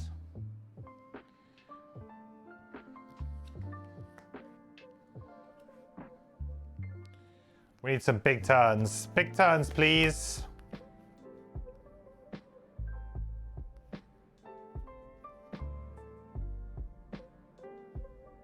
I believe. Okay, repair drone, nothing. Jackal.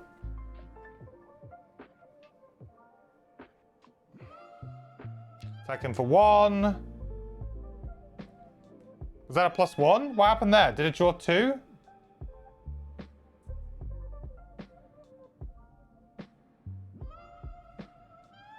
+1 then. Nice. Okay, so that's an attack of 2 then against the Elite Imp. With the... Yeah, that's 2 damage with a wound. Okay, that's good. That's really good. That's a good promising start. Jackal is done. So we'll do a long range missile here. I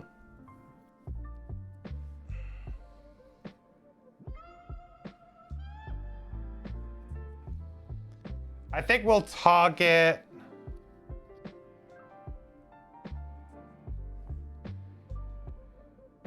Well, first off, we should probably target the frozen corpse, right? For 2. And then maybe the other imp, this imp here. So frozen corpse, I'll target him.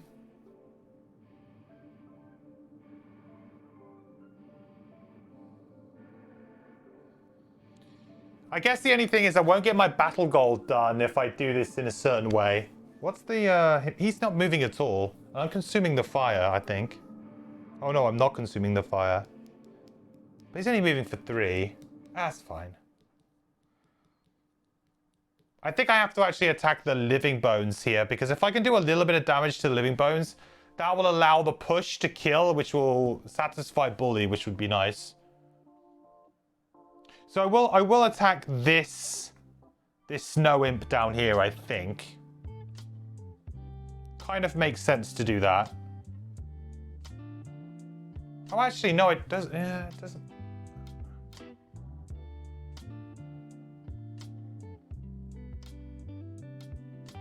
Oh, I've got to work this one out. This is tough. Took me 3. With only a push 1. And I was going to do... Yeah, no, it doesn't work. I can't kill the bones with the... I can't kill the bones.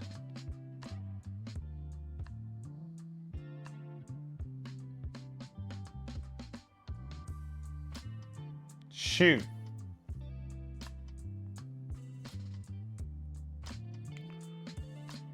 All right, I think I have to...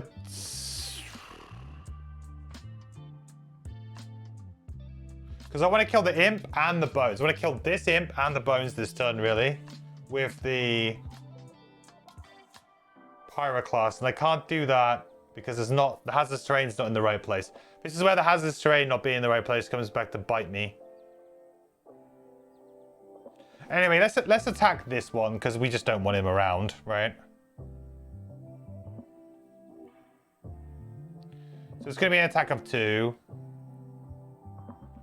2. Perfect.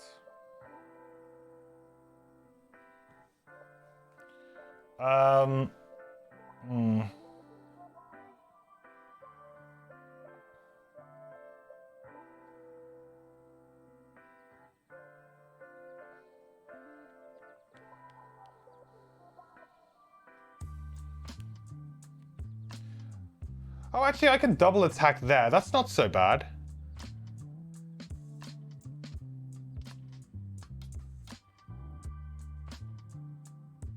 It's gonna be an attack of 2. He's gonna shield 1. Yeah, okay. I attack the living bones. I think with the next one. I think we can make it work.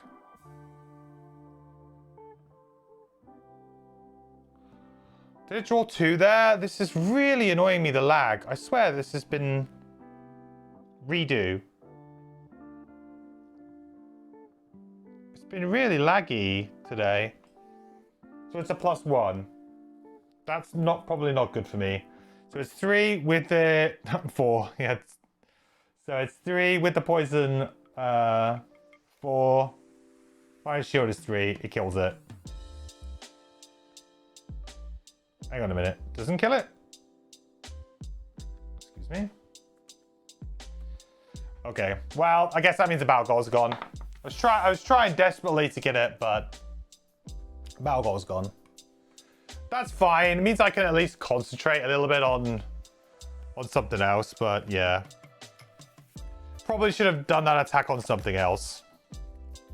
Oh well.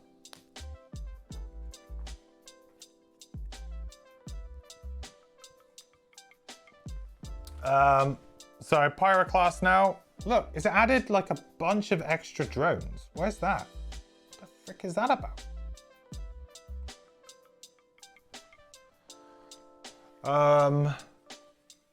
Yeah, so I guess we're just gonna move.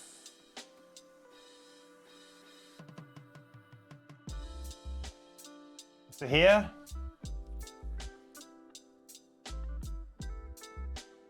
So we'll attack for 4 with the condition 3. Kind of blows. I was going to suggest Frozen Corpse for that attack since he is taking 2 damage and consuming fire. Yeah, I mean, I tried to think like if I was to draw a +0, then Pyroclast will definitely kill it so we can get the battle goal. That's just, you know, yeah, it's unfortunate.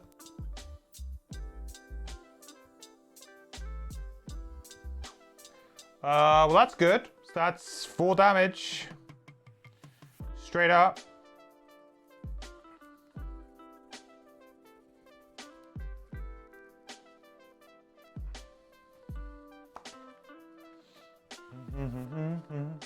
I did not transfer with the hive? No, I chose not to.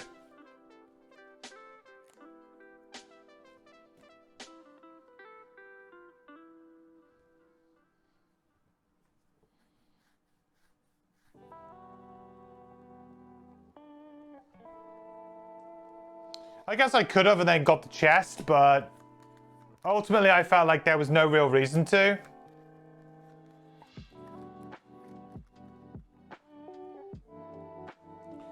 I've got Warden's robes here to help protect him for 1 more fight. Then maybe I transfer on the next turn.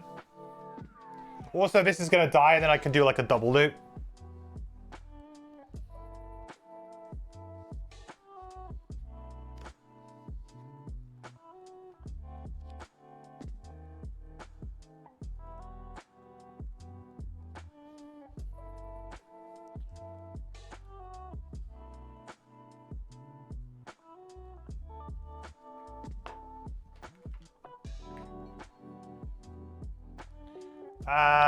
Okay, it's gonna take a step back.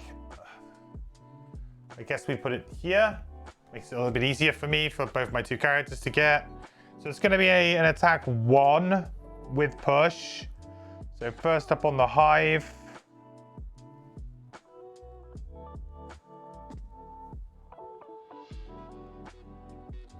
+1, and then on Pyro +1. So it's going to be just 2 damage, right? 2 damage to each. And the bristle.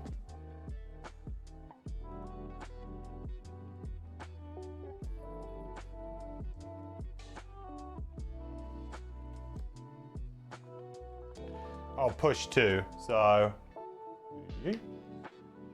can't be pushed anywhere.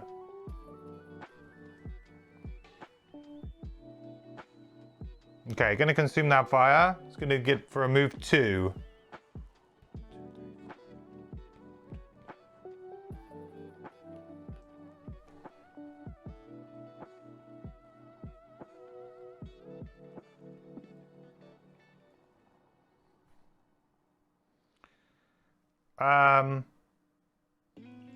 All elite ice rates become normal.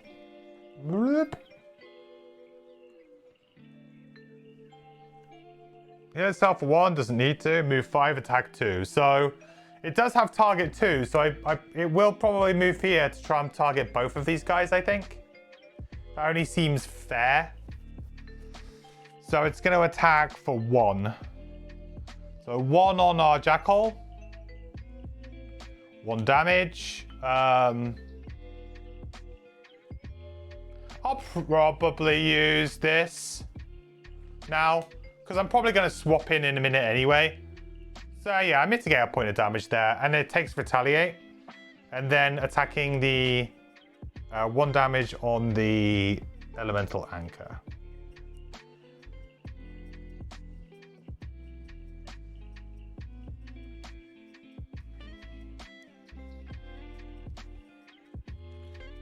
Okay, good. So that's that all done. That's all done. Elemental Anchor's a little bit sketch. A little bit sketch. Pyro. Oh, man, has such terrible initiative in hand right now, but there's nothing I can do about it. You know, I feel like Pyro is just mostly dead at this point. I haven't managed my initiative very well. I'm going to have to look at the cards on the Pyro, I think, afterwards. I've just felt like... I did a pretty good job in room 1, but this room just didn't feel great. Maybe this scenario is just not great for the Pyro, for the enemy types, the fact that there's a bunch of hazardous terrain already, so kind of like the enemies are quite used to getting away from it. I don't know. Do Ice Wraiths have flying too? They don't, right?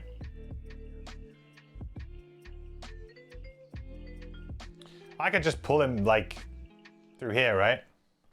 I could go like, whoa, I could go like 1, 2, 3. No, I mean, that's a huge pull. They don't have flying, right? Ooh, so that'd be 6 damage if we just pull them straight through there. Oh, we're totally doing that. That's what's happening with the pull. That is absolutely what's happening with the pull. I like that. I like that a lot. We just have to somehow stay alive.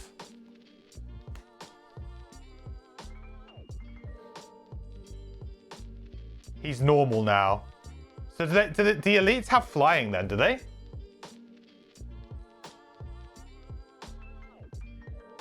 Oh, as in you mean I have to change it, right? Where's the, wasn't there a button to do this? Am I mistaken?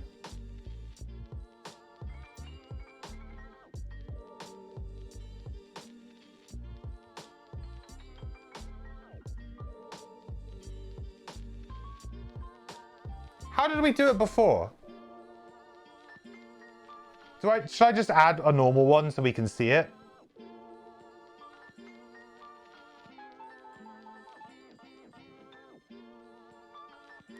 Oh, that's annoying. Was there a card in their deck that did it?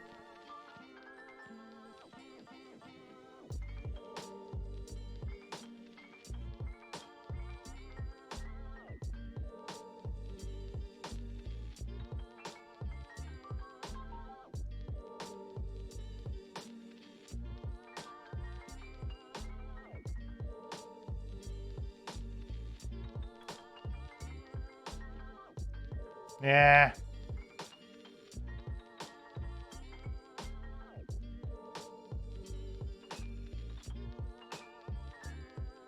We'll cover it up, obviously.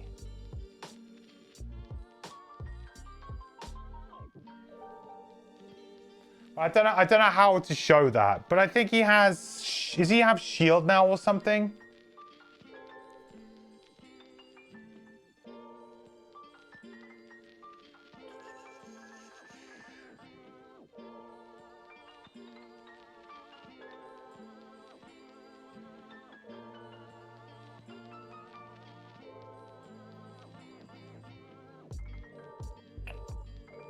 Oh my god. What is going on with this app at the moment? It's really annoying me, actually.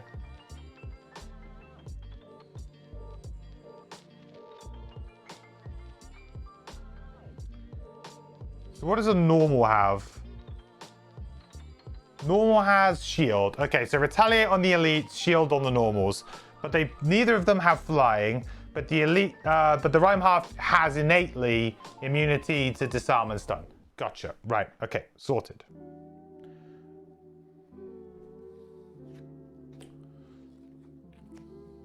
So the only difference here is it's the shield rather than the retaliate.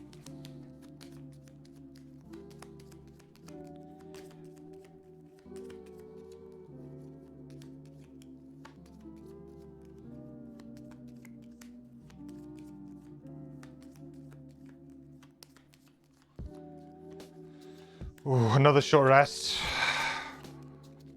Feels bad. That's fine. Not bad one to get rid of there.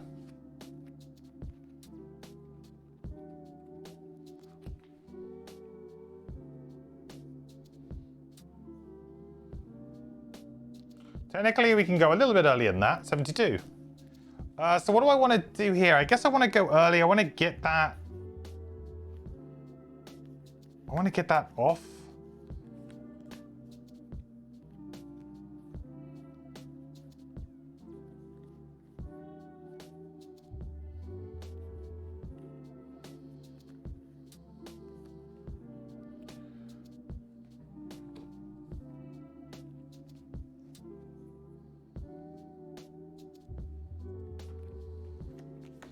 Okay, so repair drone triggers. We get to heal 2 and remove the brittle. Very nice. Repair drone is actually just insane in this scenario, huh? So strong. Oh, this is great as well. Look, it's actually worked out really well for us here. So repair drone is done. So then we need Jackal. Jackal is going to attack for 1. Oop. Oop. +1. So that's going to be 2, but he has a shield of 2, right? Right now. So it's going to be no damage, but it is... Oh, the fucking wound's going to go on, but it's going to disappear again. It's kind of frustrating. I can remove this now, actually. We know what it does.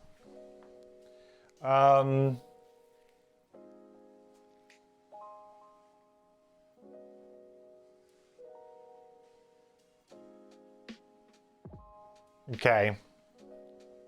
So that's Jackal. I'm going to use long-range missile to do 2 attack, 2 to range 5. So, I mean, one of them is going to go on the living corpse for sure.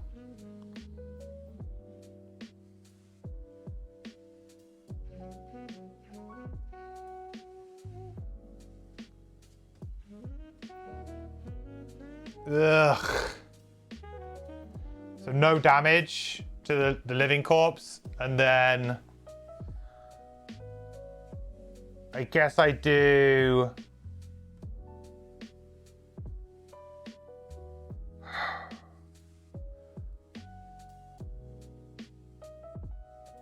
I mean, I guess I just do the Wraith and just hope that I draw plus or ×2 or something. Oh, I guess I could use the tricorner hat for a pierce here on him. That's probably pretty good. Okay, so that's 4 mitigated by 1, 3. Okay.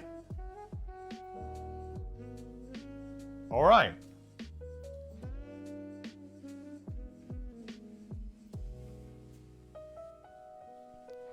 That is that.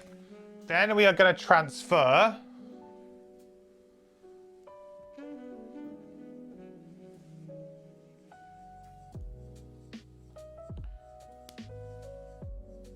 So we take 2 points of damage.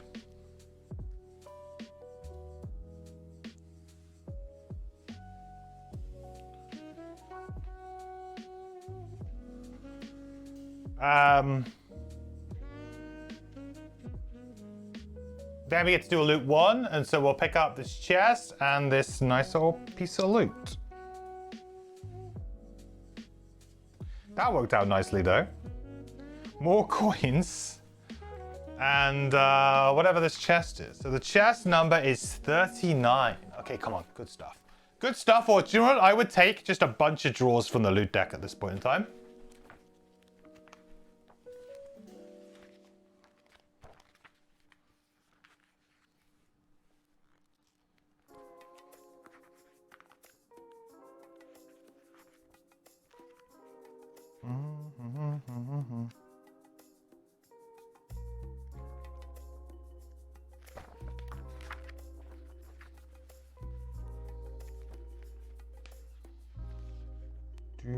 Do.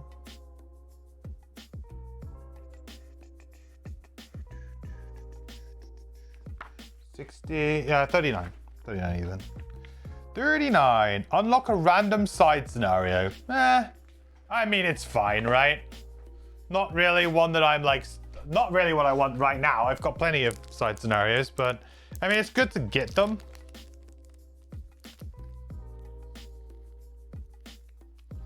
I've actually only got 3 left to draw, so.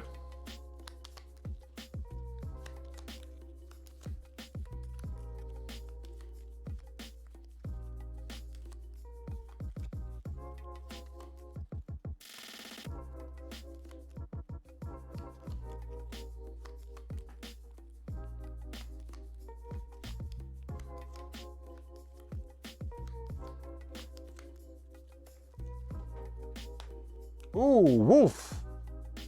Little wolf pop or something. We'll do that at the end when we're done. Little wolf pop.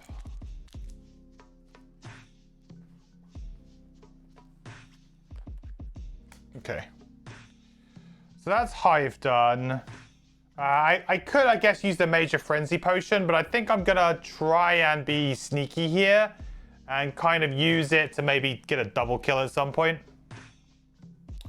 Right, well, this guy's just going to, well, it's not even gonna move because it can hit what it wants to hit here.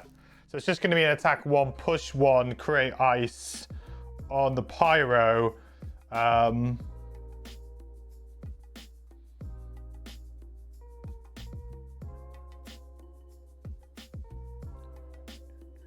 Oh, that's actually pretty brutal because that's now going to ruin... Oh, no, it's not. It's fine. It's actually okay. It's not going to ruin anything. Come on. 0. Okay. So that's going to be 2 damage to the pyro. Lose that brittle. Somehow survived there. I really don't know how, but we did. We get pushed 1. 1. Right, pyroclast then. I might just go down with the ship here a little bit. Because if I chuck wound on something, it might be kind of worthwhile. Also, the repair drone is going to heal me anyway. If I short rest and try and go like on 28 and I go earlier than that, there's a good chance that I might get 1 more turn out of this.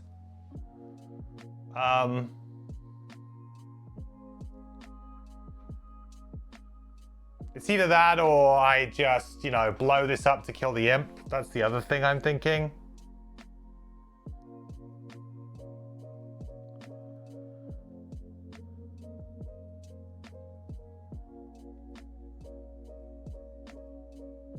It's probably just the way to go. Let's not push here. We'll just move 2 with the Bomb of Wildfire. And I'll do cooling. Place 1 hex hazardous terrain tile and unoccupied hex within range 4. Let's do this one with a obstacle, doing 2 damage and getting us 1 XP and earth.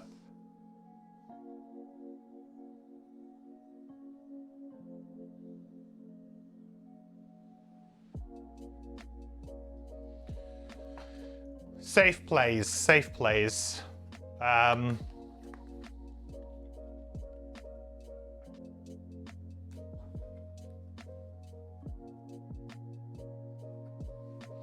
Okay, so it's going to become elite again, which I think I'm fine with. I'd rather have retaliate at this stage, I think, than the shield. It's going to heal itself for 1.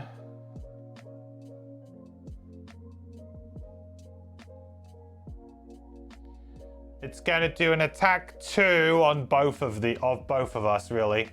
So let's do an attack 2 on the prism first. So it's -1. So it's attack 1, so it's 3. That's pretty brutal, actually. 3 damage. Not too much of a fan of that. Because I'm going to be taking some on my turn too. I guess the monsters haven't really drawn many like plus modifiers against us. Yeah. Oh, for God's sake. Oh, fuck.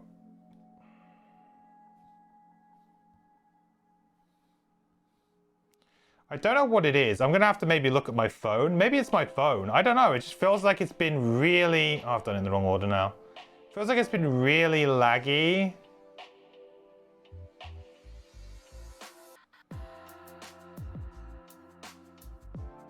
In this app. And I'm not quite sure why.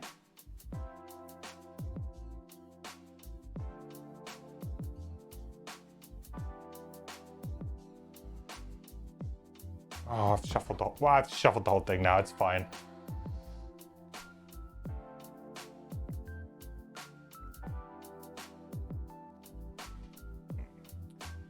performance has been worse for you too. I don't know if it's because they've just loaded so many more assets into it or something that it's just slogging. I don't know. I mean, you know, one of the devs was in the chat yesterday, and you know, they've done an amazing job with it. But at the moment, if this continues to slow down like this, I will move to Xhaven because this is just annoying me. I want to be able to play the game quickly, and it's lagging.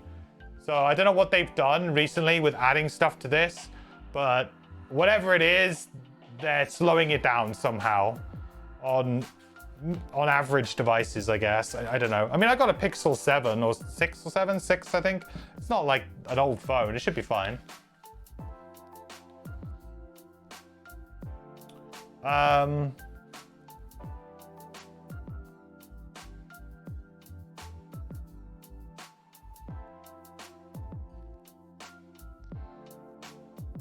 Okay, so that was everything we wanted to do. Oh, on their turn, I was gonna pull him as well, wasn't I? I messed that up because I was gonna pull him. Actually, I'm not gonna pull him anyway. Yeah, actually, I'm not gonna pull him because I could probably pull him next turn anyway. Yeah, let's not worry about that right now. We'll do it on the following turn. It's good.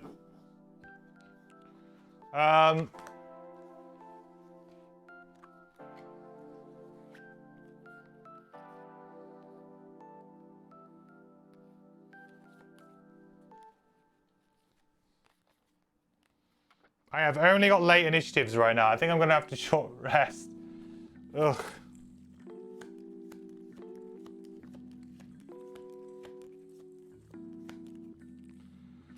This scenario is going to come down to the wire a little bit. Like, I'm not going to be very comfortable. If they go invisible for a turn, I think I might be screwed.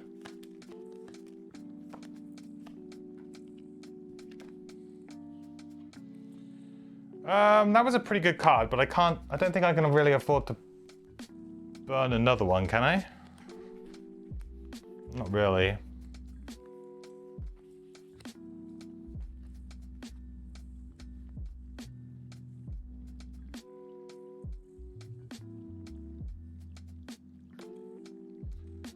We're going to be attacking for 2, and then I'm going to be attacking for 4.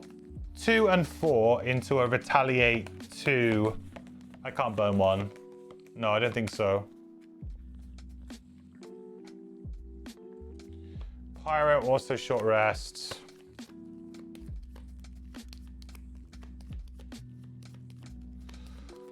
Ooh, yikes. Well, we're on 1 health, right? That was our low initiative.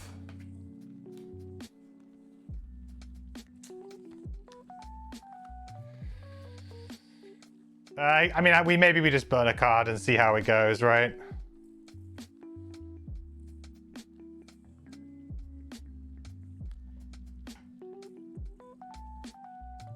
We might lose this, chat.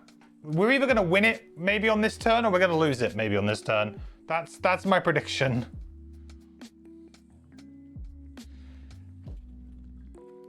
We have to go late, really. That's all we have. But we have a decent-ish turn. Sorry, on the pyro this is. Like, if it comes off, it's gonna look pretty good.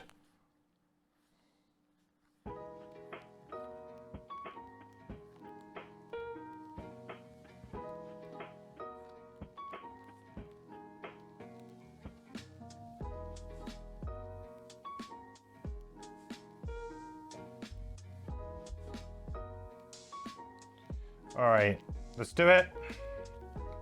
Okay, repair drone. Repair drone has a range of 3. It's just going to target the corpse here, and it's going to do an attack of 1. Well, actually, no, it's going to move because it's going to want to try and do target 2, right? It's going to move there. So it's going to do an attack 1 on the corpse first. Try and flush out some bad modifiers, shall we?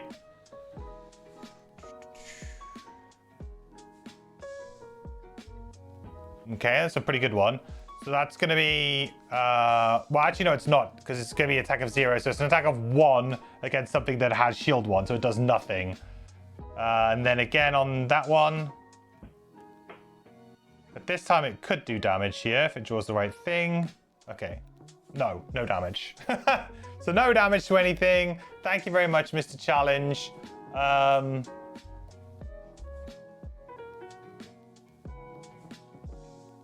actually want to move that to there to do that. Do that extra target. And then it's going to heal the Pyroclast for 1. Super. Right, so then it's down to me. I am going to be taking 2 damage from the Jackal Mech.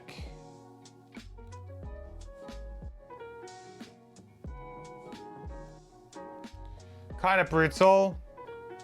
So I'm going to do an attack. I'm going to have to just do some... I'm just going to have to do some default attacks here, I think. So I'm going to do an attack 2, which is going to be an attack 3, which is then going to go down to an attack 2 again. So basically, we're doing a default attack 2. This thing's got retaliate, though, hasn't it? This is the big problem now. I'll have to burn a card to damage here. Oh, man. This is so brutal. Everything has just gone... Like, this is going to be the death of us at the end of this scenario, for sure.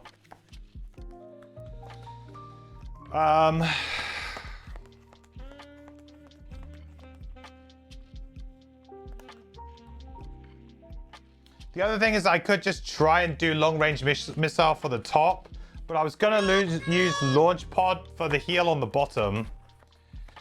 But then I guess I'm at 4. I'm going to take a retaliate 2. I take 2 from the... I can swap out of the Jackal Mech, though. That's the key here, isn't it? I can swap out of the Jackal Mech.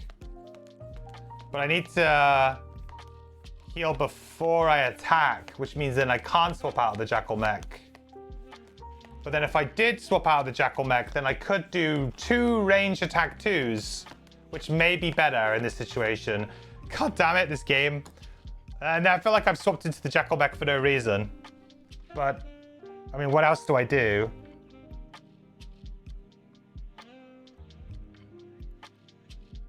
Okay, yeah, I think I transfer.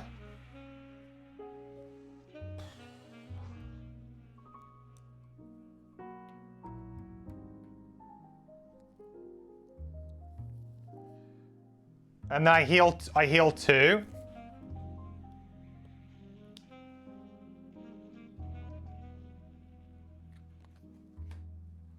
Then we use long-range missile to do an attack 2 on both of these. So we'll do it on the frozen corpse first. Why not? No damage. 2 damage. Okay. That has to be the turn, I think. Yeah, pretty much.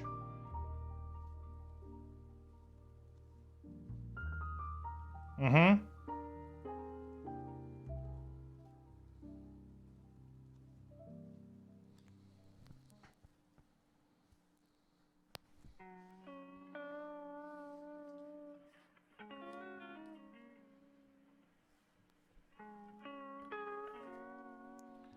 Better than dying? Yeah, a little bit better than dying. Just about.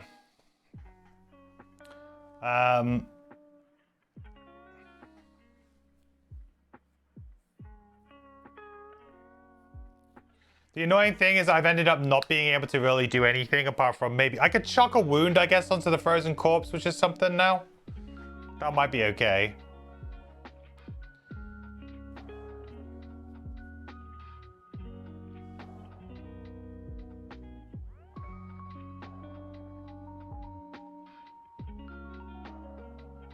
I mean, it dies in like 3 turns, I suppose.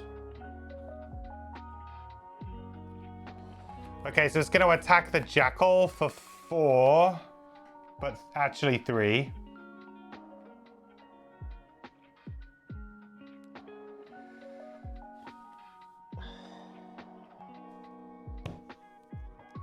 I needed that, chat. I really needed that.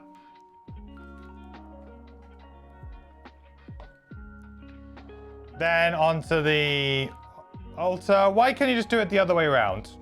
You...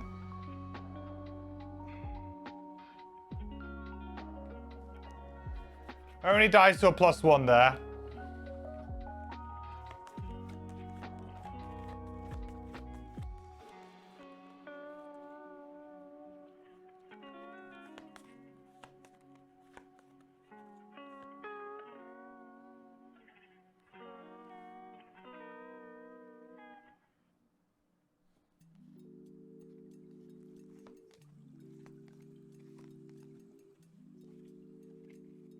It's this. This is so brutal for us right now. This scenario would have been over so long ago if we weren't playing with this. I know at the start I was like really happy about it. I was thinking, yeah, this is great for our party. But actually it's just really, really bad for low level characters. Because we draw so many -1s that just basically mean our turn does nothing.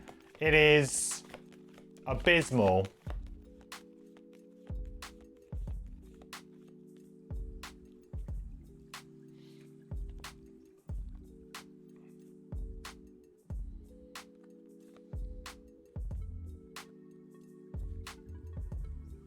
Like right now, I could wound myself and wound the living corpse, which does seem like a fairly decent move. Does seem okay to me.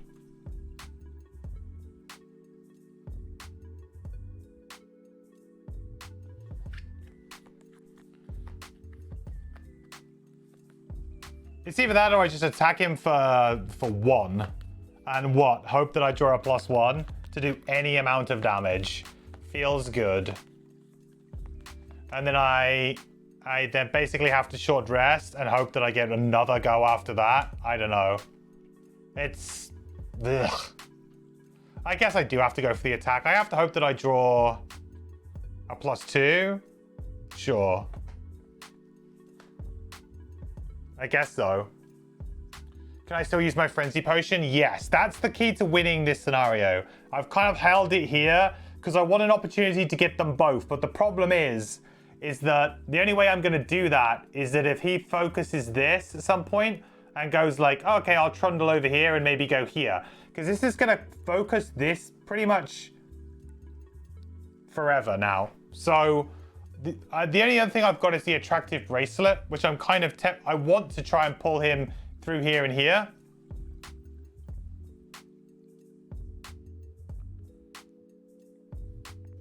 You know, that's 4 points of damage right there. I guess if I can like somehow go late, attractive bracelet, and then do like take the brunt of it, and then somehow I go and get in there and kill them both with a frenzy potion times, you know, +2s or something.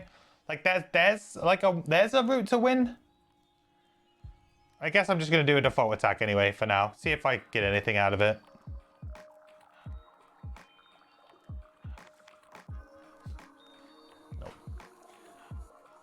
And then do I wound him?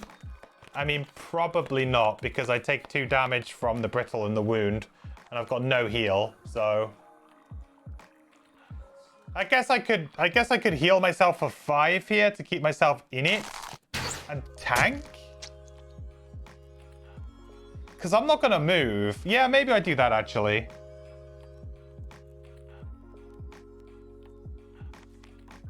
I mean, I can't... I'm not going to move anyway, really. I'm in a great spot, so I don't want to move. Hanson, thank you so much for the follow. What's the quest? Go back 1 more space. Yeah, if I can get 1 more bit of one more hex involved, that'd be great. There is a route to win here, but it's just very... very like specific, tenuous, and if I draw a bad modifier, then it's probably game. Tough scenario though. Really, really tough. Quite fun though.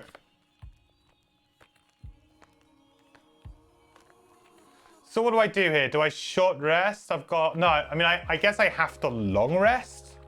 Because I've only got one card in my discard pile and one card in my hand now because of this. If I short rest, this goes back to my discard, I get a turn. Yeah, so I guess I do that. I short rest. I get a turn. Just go fast. Well, the problem is remember that the ring triggers on the enemy's turn, not my turn. Or the bracelet, we should say. So if I'm dead before that happens, you know?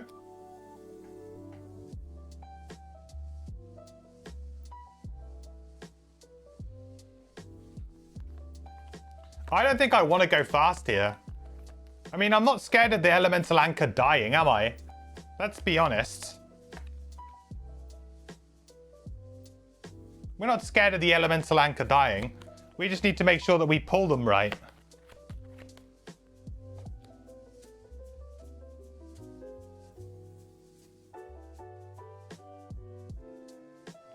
Okay, attack for 2.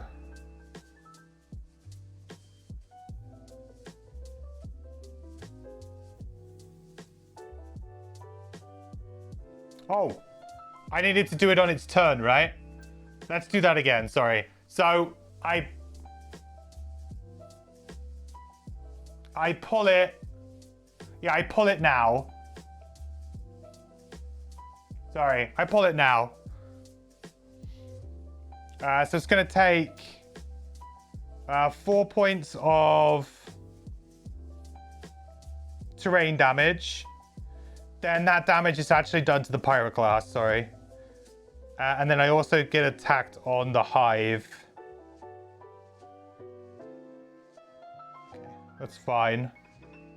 I think we're okay, except I might die to retaliate.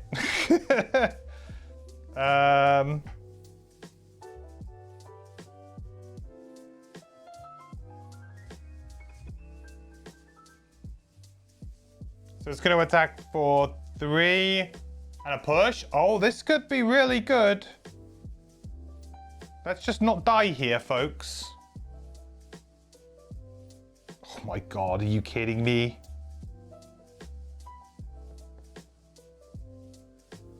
Oh, we're okay though, right? There was an attack of 3, 4, 5, -1, 4. Oh my god. Offensive spread. I take it all back. Push 1.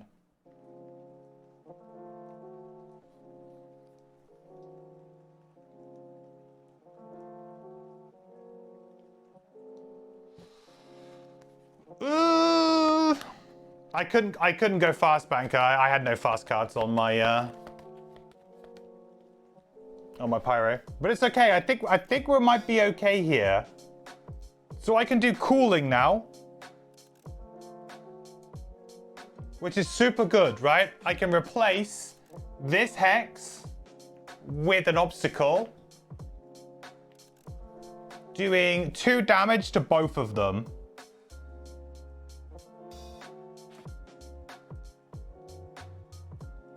Create Earth, get us an XP.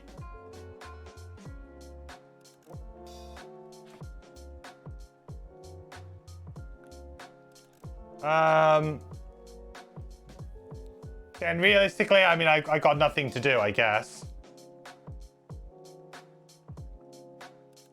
I just stay there.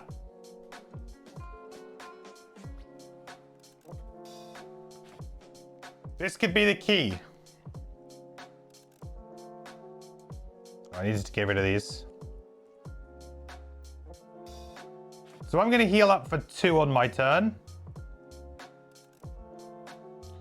All right, we got 4 to play with. That's pretty good. That's 2 attacks, right? So we're gonna jump for 4.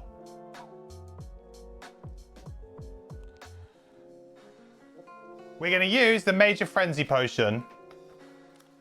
So that is now gonna give us 2 attack 3s. So attack 3, target 2. I guess I'd go against the Frozen Corpse first here.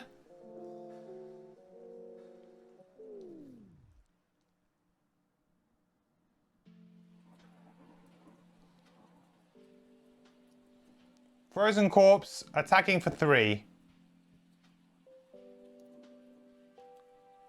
Okay, that's fine. Thank God I did that in that right order. Now we attack the Wraith for 3. Okay. Dead.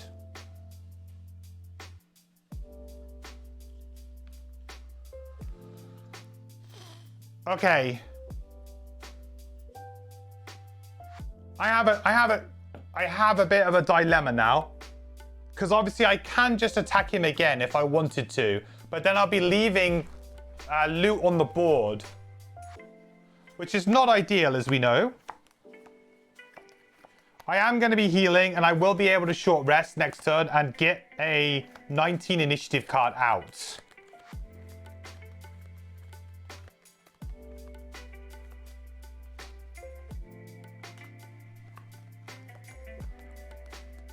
It'd be a little bit risky, but it would probably pay off for the looting.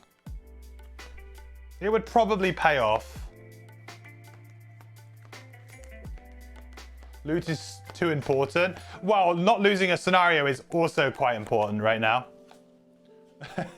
I would argue. I'd rather not lose the scenario than have, like, you know, an extra 2 pieces of loot. But loot is very important for my team right now.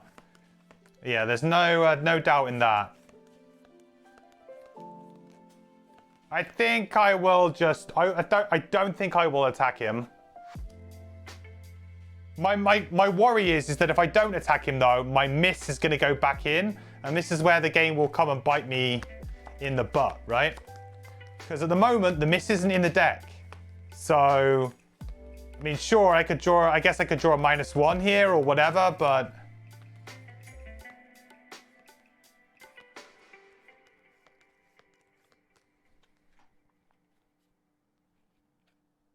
Because the problem is I don't actually have...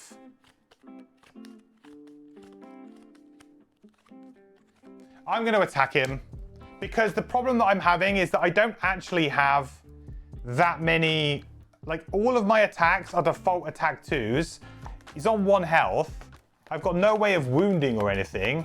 So, in theory, I could be like, okay, draw a -1, draw a -1. All right, I lose.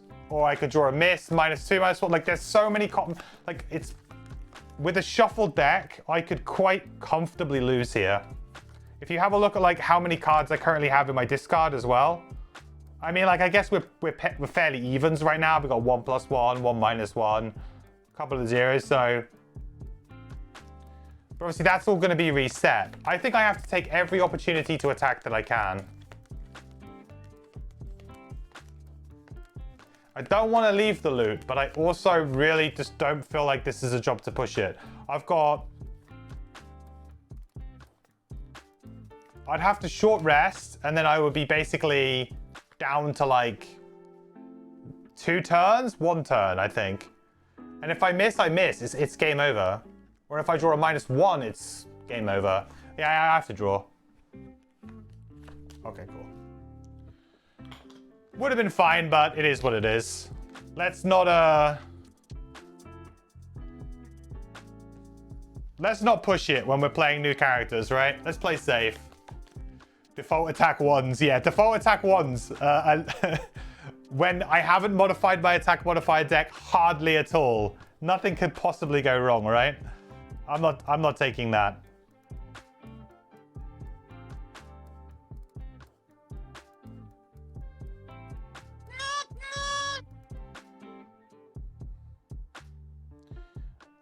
We don't need that.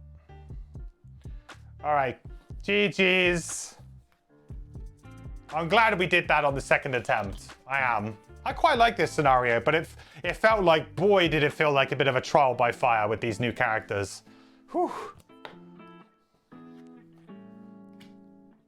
Like, it pretty much took us the entirety of, like, my normal stream to do this, which is, like... It was that second... The second room went okay, I guess, but... Man. Okay, conclusions. 168.3.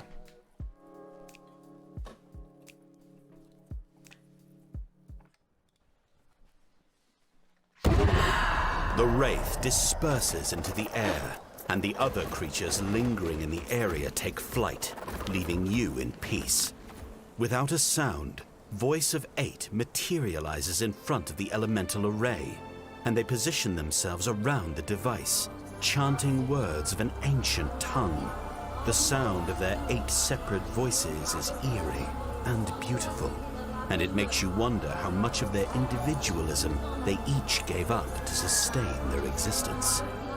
A few minutes into the chant, the ice upon the array starts melting, and one of the Esthers steps forward, dissolving into a mist that envelops the contraption, making it glow from within. A few haunting minutes later, the misty Esther reforms, and the rest falls silent. The anchor is the only thing still intact.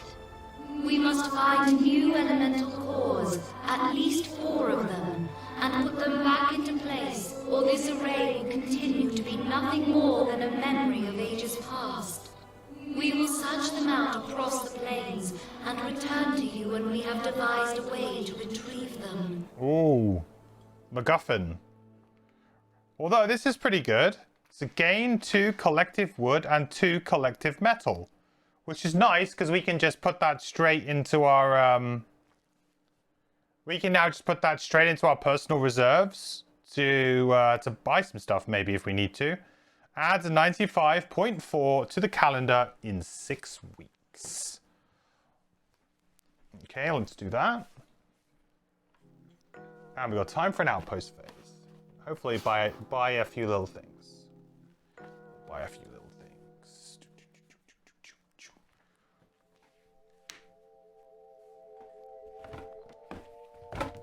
Where's my calendar?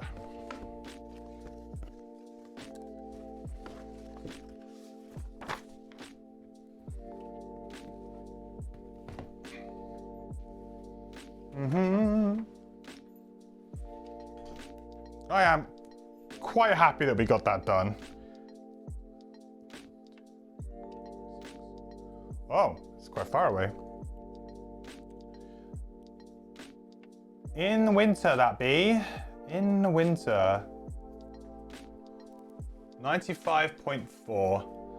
I'll add it to my spreadsheet as well.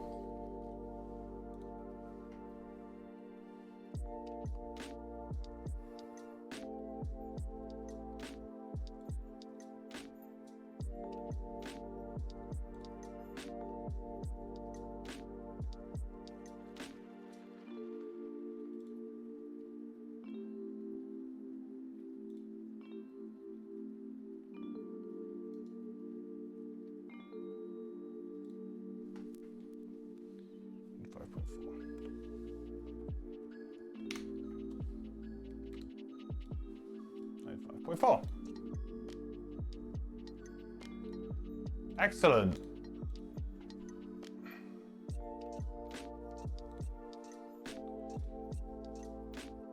So I guess we'll just take that. We'll take all that wood on ourselves, I think. Success. Battle goals. Pyroclast did not do it, unfortunately, but Hive did get a nice double tick.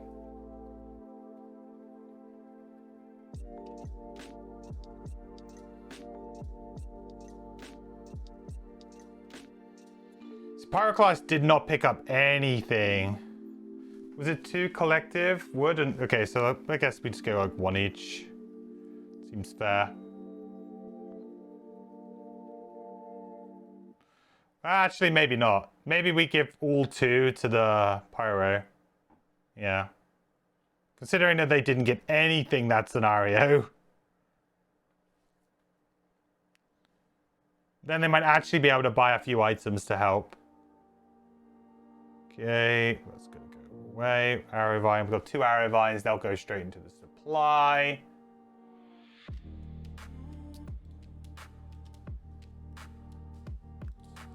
We should be able to make a potion as well, which would be quite nice. And we got a decent-ish amount of gold. It's a good start. Really good start. Okay. Whew. Let us tidy up a little bit, and we'll go and do an outpost phase.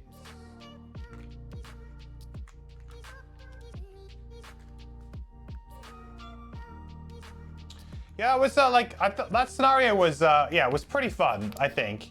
But it was a bit much for maybe like my first scenario on these two.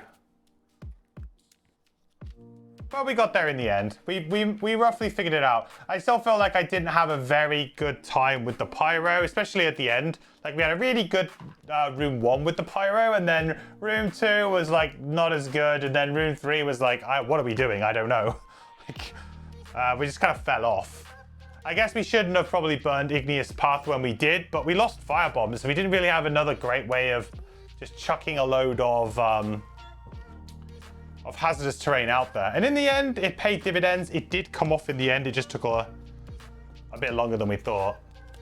Can I build and donate? I don't know. I probably can. I've got like 20 odd gold, right? And I only need 10 to build. Challenge also completed. Oh yeah, so I get 2 XP on everybody as well. 2 XP and a perk. That's good. Oh, also we need to do this, don't we? Wolf pup. Another perk, and we get a 2 XP extra each as well. Let me quickly update that. Felt like we did okay on XP. Well, the thing is that we're probably going to end up going straight to level 3 with the prosperity anyway, so it's kind of like whatever. XP in that scenario didn't really matter because we're just going to immediately go to level 3 as soon as we build something. Well, actually not as soon as we build something because it'll be the next time we come back. So we'll still have one more scenario at level 2. Unless we somehow gain prosperity through an event or something. 146.4. Section book.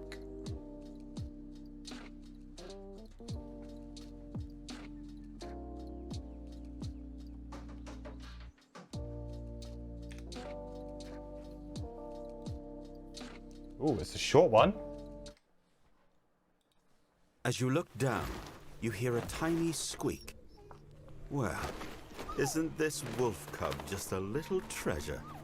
Its tail thumps happily as you reach down to pick it up, and it lunges to lick your face. The tiny, adorable pup is too young to survive on its own, and you decide to take it back to Frosthaven with you. Nice. New scenario raised by wolves.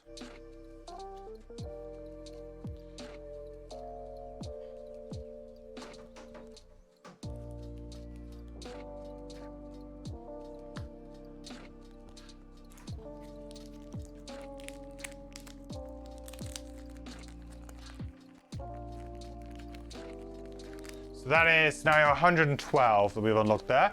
So, I mean, we could go and do some side scenarios for a little bit if we wanted to, right? There's no rush.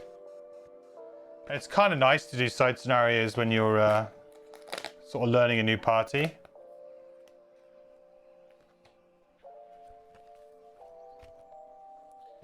Works out nicely.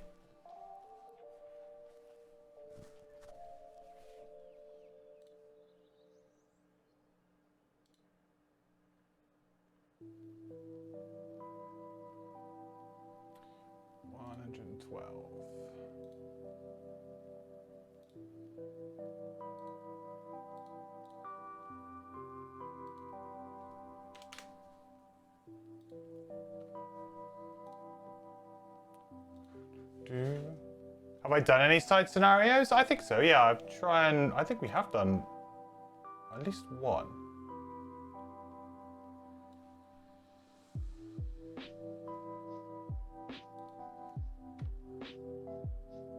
We have done 104, 127. I think they are all side ones, right? So we've done a couple. But at the moment, we've got loads. We got 99, 107, 108, 112, 114, 122, 128, 132 and 134 open to us. So I haven't done any yet, Banker, but we absolutely will do some. Like, my intention is not to, you know, only do main story missions. I want to do some side missions too. Whether or not I'll do all of them in this kind of playthrough live, I don't know.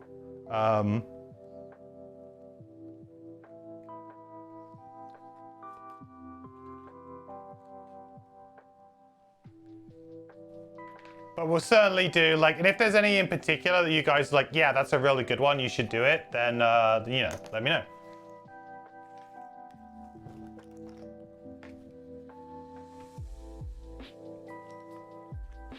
You know, if we get it, then we'll do it.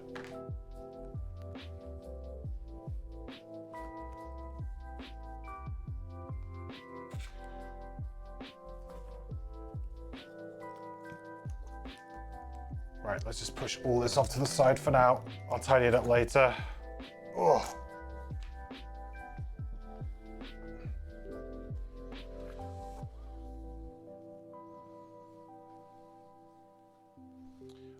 So mark this off. 183 point, is that 9? 4. 183.4.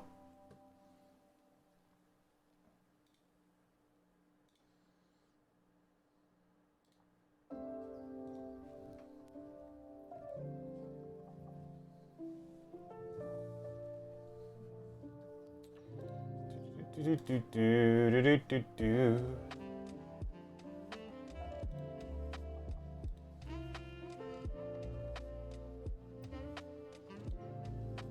183.4. Check mark on the challenge. Yep, I've given it. I have given it. 183.4. It's definitely 183.4, right? Yeah. Okay, I've had it! A Quattrell shouts as she jumps up on a stool at the crater, Frosthaven's premier drinking literal hole in the ground. This town ain't that big. How can it be that hard to find someone?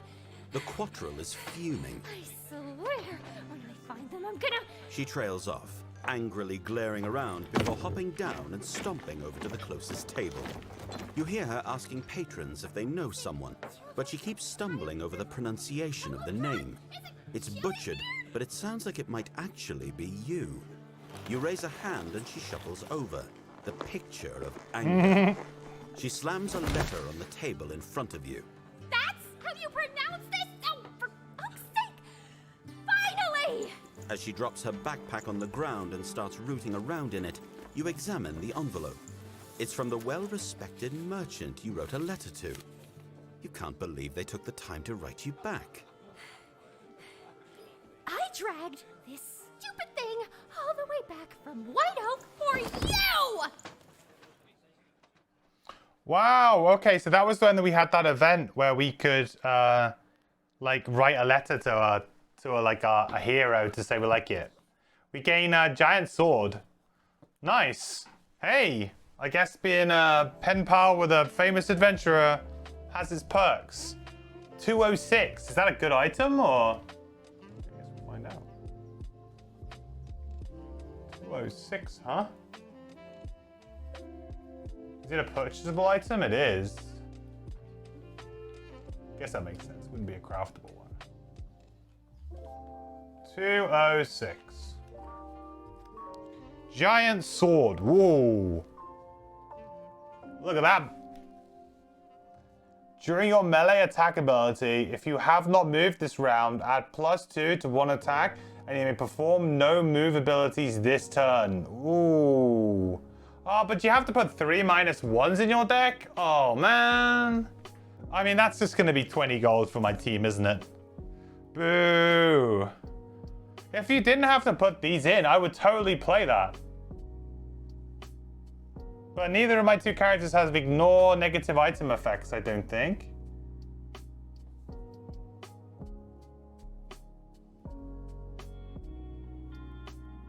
Ignore negative scenario effects. Oh, man. It looks pretty though. Yeah. I suppose, yeah. The pen pal was Craig. What's Craig doing with swords?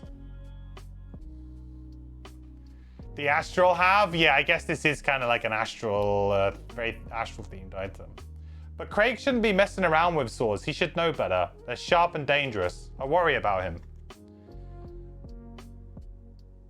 I guess we sell it for 20 gold and we keep it on the hive. It's a thank you, Mr. Adventurer, for this giant sword that I'm immediately just going to sell.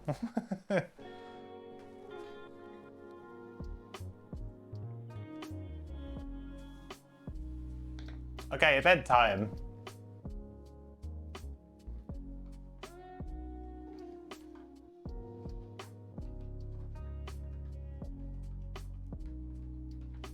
It's been a little while since we've had one of these. Ooh. Summer Outpost 20. Thanks for the money, yeah. I mean, I do need it, so... And now that means that we can definitely build, which is great. So although the item's a bit of a disappointment, ultimately it does help us quite a bit.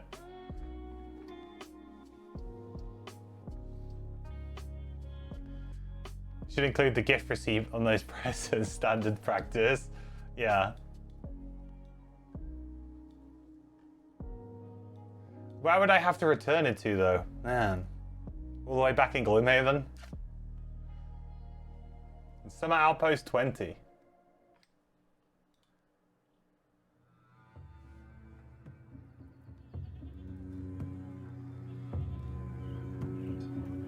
A group of soldiers bearing White Oak's insignia ride into Frosthaven on horseback. They drag a half-dozen sorry-looking men connected by a long chain. One of the soldiers drops from his horse, handing the reins to a waiting town guardsman. Where's Medical Law? Sather greets the soldier. Dead. Algok's fist. Maybe it was a spear hose. Either way, I'm in charge now. The soldier grunts, sizing up the new mayor. New contingent of prisoners. Thieves. Drifters, mostly. Sather folds her arms. We're not a prison. The people here stay by choice, and we don't have room for layabouts. The soldier brushes her off. Put them to work. Put them to death for all I care. They're delivered. Find a place for them. Unless you'd like me to execute them. The soldier draws his sword and puts it to the throat of the nearest prisoner. Option A. Allow the soldier to execute the prisoners. Option B. Encourage Sather to let them work for their keep and go free. Option C. Go a step further and offer to house them in your longhouse. Oh, chat. 3 different options. Poll is up. Cash Tool, thank you so much for the 5 gifted subs. Very, very kind of you. Thank you so much, buddy. I really appreciate it. Welcome to the adventuring party. Daoni, Avery, Dan, Geng, Van Doen. Make sure to thank Cash Tool in chat. Guards and Pog Toads in chat.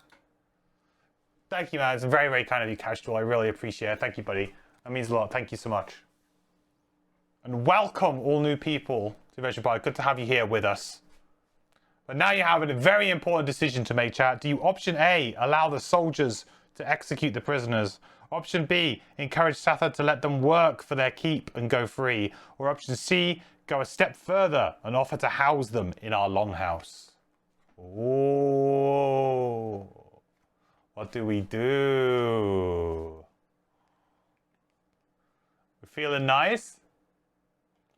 C. Ooh, pretty strong contingent went C. Okay. So we're going to go a step further and offer to house them in our longhouse. Feeling very compassionate today, huh?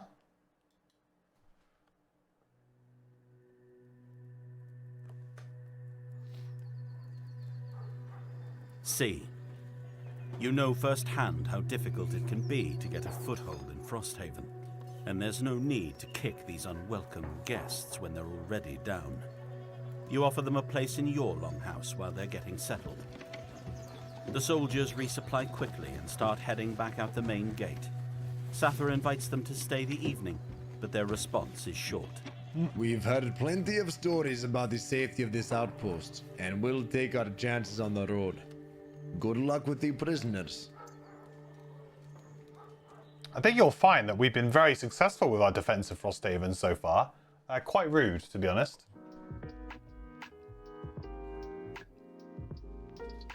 Been a while since you were able to watch. Enjoy the show. Well, thank you again, Cashtor. Appreciate it.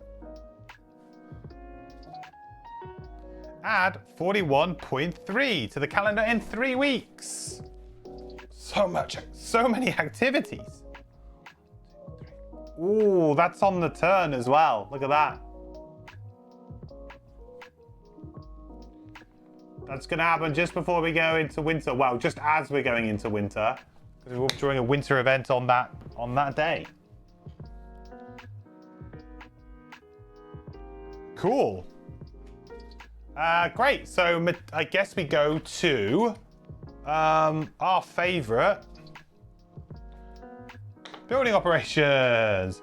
So mining camp, hunting lodge, logging camp. I feel like we probably do need some hide for our characters because we didn't pick any up, right? It's the one thing that we didn't pick up.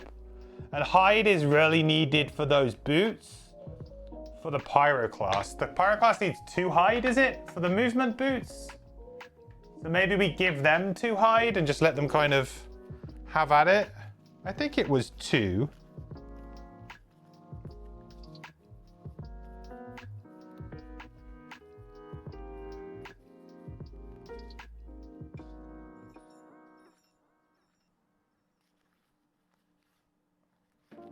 There's rough boots, and then there was... It was a weathered... It's weathered boots or something, right? Maybe I'll put it towards the back, because we were... Or, of course, stuff like crude hide armor. Yeah, crude boots. Crude boots requires 2. So I think we probably just get... We buy 2 hide... for 4 gold. Do we have any gold? No. I mean, I guess it's collective, right? We can buy it and then... So I could pay it from my hive and then let my pyroclast have it. I don't see any problem in that. I'm going to sell that thing anyway.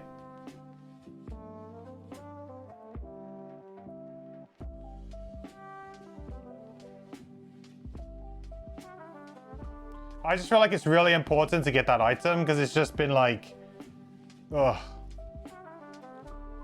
really hard. Do I need anything more? I mean, I guess I kind of need some hide here too, but I've already maxed out on the hide, so. Do I need to buy metal or wood right now? I could spare like 1 of each, maybe. I could spare 4 gold here. So maybe I buy 1 of each and just chuck them on the hive for now. Or chuck them on the pyroclast to just get a bit more going. Because to be honest, the hive's got a pretty good amount of stuff right now. Pyroclast is probably going to benefit from having a set of boots, some armor maybe. Well, not maybe some armor. A head slot item. We've already got a head slot item. We just need a chest item. Yeah.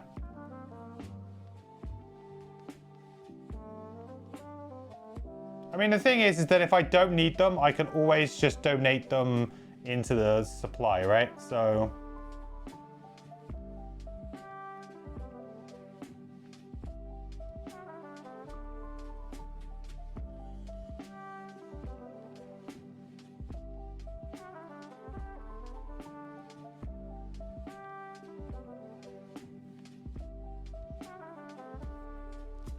I just couldn't do maths for a second there.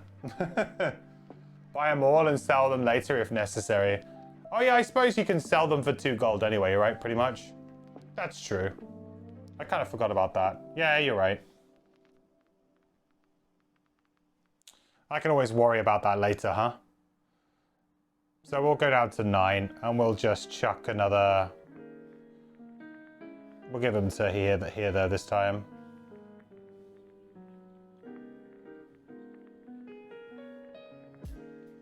Cool. Plant herbs and rotate this card 180 degrees. So let's have a look. What herbs can we plant? We can plant whatever we like. We now have a separate, we have 2 plots now, which is kind of cool. Kind of neat.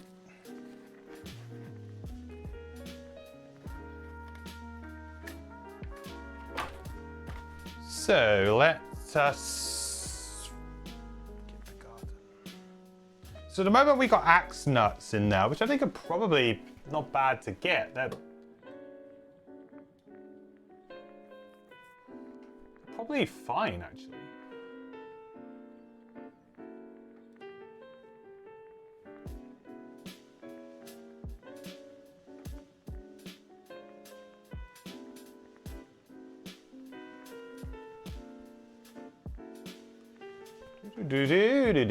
Yeah, we need axe nuts. And I need corpse caps. So maybe I'll put a corpse cap in.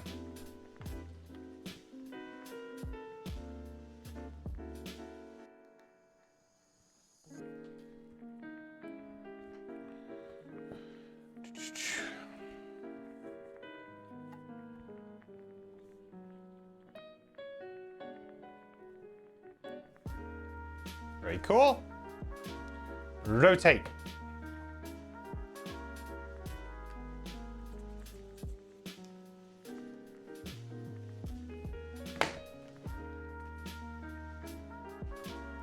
And the rest doesn't do anything. Oh no, well actually the rest does do something. We need to donate to the temple, right? It's 5 gold. So we're gonna donate 5 gold from the hive. Boop, boop. And that's going to give us 2 blesses. And that will also give us 1 check mark against our personal quest, which is going to be, I mean, maybe a little bit hard for me to... I wonder if you can track it on here.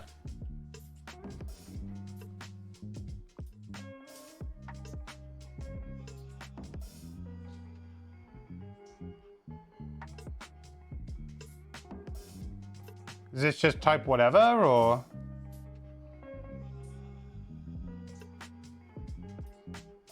Let's put 1 there for now. We know we've done it once.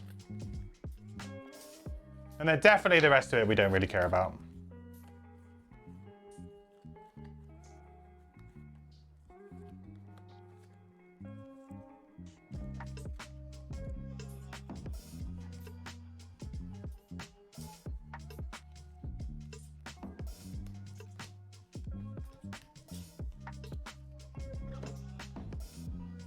Okay, so now we're in downtime. So the first thing we're going to do is we're going to sell our giant sword. And we'll get 20 gold. Yay!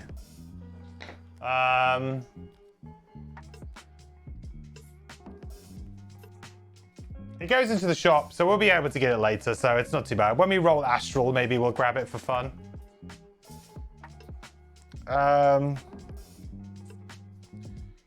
Then we should probably look at items. So let's go for Pyroclast. Let's see what we can buy.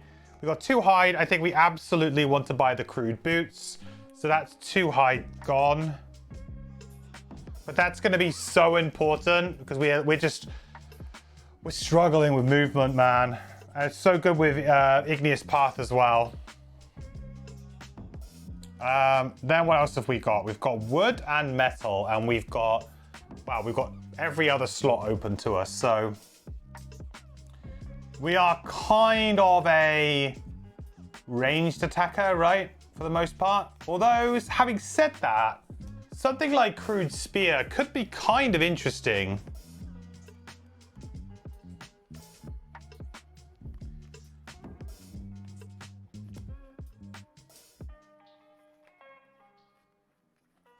You know, I get the feeling the Crude Spear wouldn't be that bad because we would be able to kind of we'd be able to... We'd be able to, like, sit on a hazardous terrain tile, like 2 tiles back, and then just kind of prod people while getting the bonus for being on a hazardous terrain tile. Because, like, one of the things that I struggled with in that scenario there was that, hey, I really, really want to kill this guy over here, and they're on hazardous terrain, but I can't attack them and be on hazardous terrain at the same time. Does that make sense? Like, it's like I feel like my positioning is more difficult. So anything that I can do to give myself a little bit more freedom with my positioning seems like it would be probably pretty good. And most of my attacks are melee attacks. I have a few ranged, but a lot of the really good ones are melee attacks. So Crude Spear could give me that reach. And also, you know, there's been a few times where I've put the hex down, and then because they're ranged, they kind of like move away, and then it's a bit of a problem, whereas Crude Spear would allow me to maybe just still get them. Like a combination of Crude Boots and Crude Spear actually works quite well, because this solves the movement problem on the occasional turn, and this solves the reach problem on an occasional turn. So they kind of like do the same kind of thing. I mean, the only other thing would be like, oh, you'd go for a sword or something, you know? You'd go for a heavy sword instead, but we don't have the hide right now. Can I make the goggles that use fire? I would love to make the goggles that use fire. Laser lens. I need 97 and 129.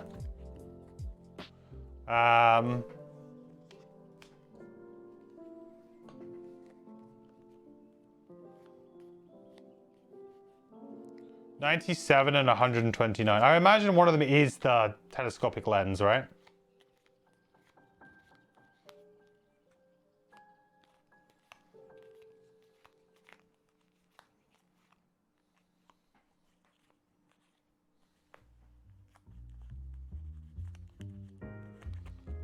Do. Do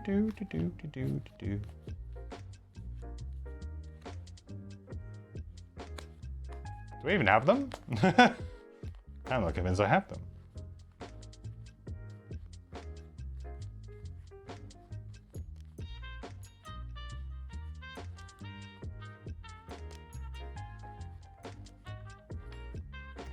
Six.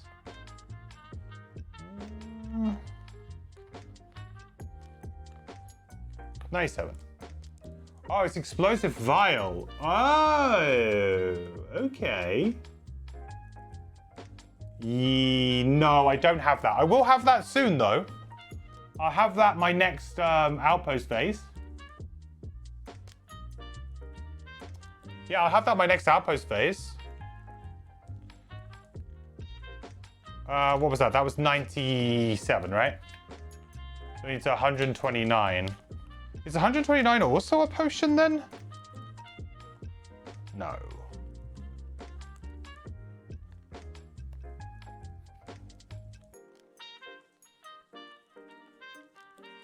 Surely it's telescopic lens. Or is it eagle-eye goggles? Ooh. They wouldn't be mad enough to actually print eagle-eye goggles in this game, would they? Madness. Yeah, no 129 for me yet.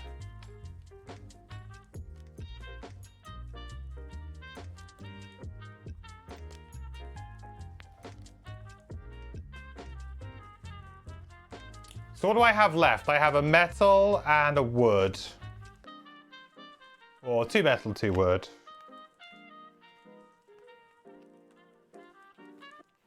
And I have a head slot free. I mean, like, you could... Oh, no, amulet... Oh, yeah, I can't go for amulet, can I? Not yet, because I'd have to buy it. So you could go for amulet.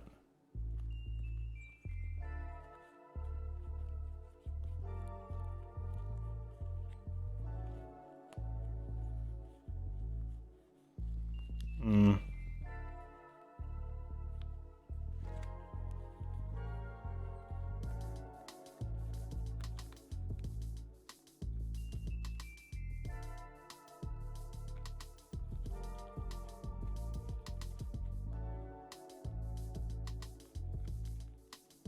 I think we go for spyglass for now.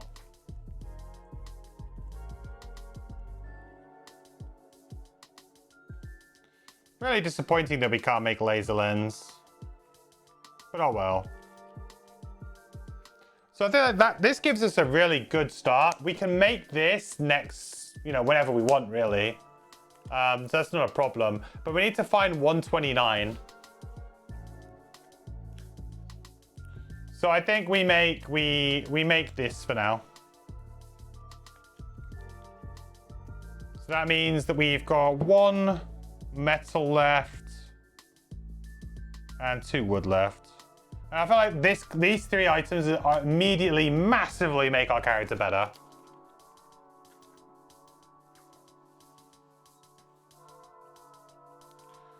Hive. So on the hive we already have, you know, head slot items. So really we're just looking for some boots here. And I would be kind of tempted to get the same kind of boots. Of course, boots are going to require leather, which we don't have. So we're probably looking at a hand slot item here. I have crude bow as a potential item for us. I feel like a melee attack item might be a little bit better for us, though.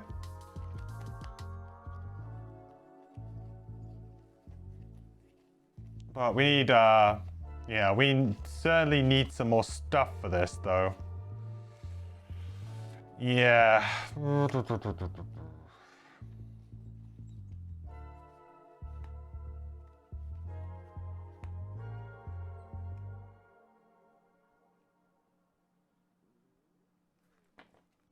We could make a well-strung bow. During your turn, add +1 to all your ranged attacks. I mean, we already have Tricorner Hat, which is kind of doing the same thing. So maybe it's a little bit of a... Yeah, maybe we're doubling down too much on the same effect.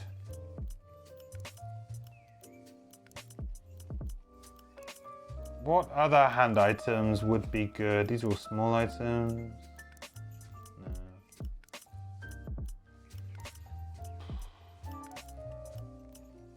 I feel like heavy sword would be the one, but we need to get some hide.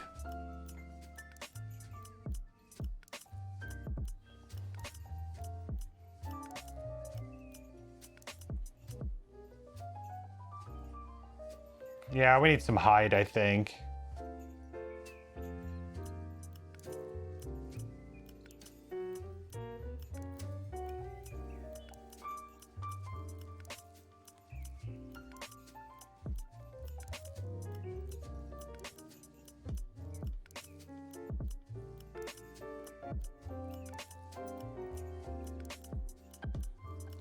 Yeah, let's hold fire and see if we can get some hide. We know we're gonna need like stockpiles on this character anyway, so.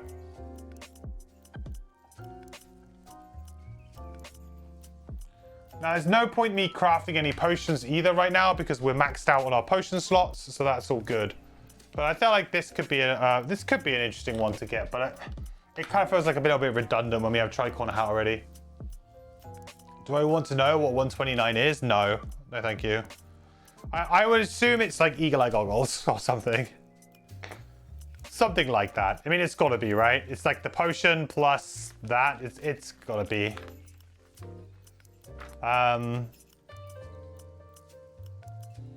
Okay. So we've done that. We've done everything we want to do there. Brewing potions we don't need to do or we don't want to do. Because we're going to hold on to our herbs until we... I mean, I could just try and unlock something, but there's no massive point. So we're going to go on to building then. So out of the buildings that we can build right now, we have some pretty spicy choices, I think. So first up, we have the Hall of Revelry, which is... looks pretty interesting. I mean, Trading Post might be naturally just the right one to go for anyway, because it unlocks a bunch of items. But we got Hall of Revelry, Trading Post. And we have one more, don't we?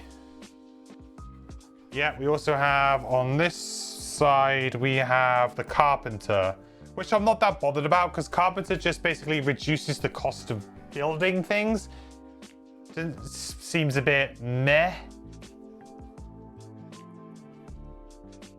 I think we build the trading post because it also adds items, right? Let's have a look at the card. I think it also adds items, so that might be interesting for us next time. And we can maybe dig for that 129. I don't know if it is a purchased one or not.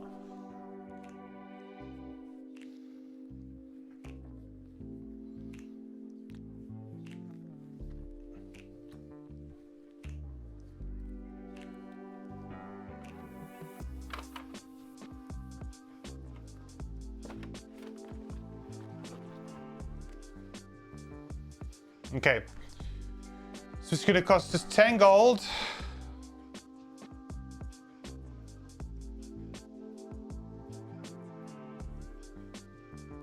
And then from Frosthaven supply, we've got 2 wood, 2 metal, 1 hide.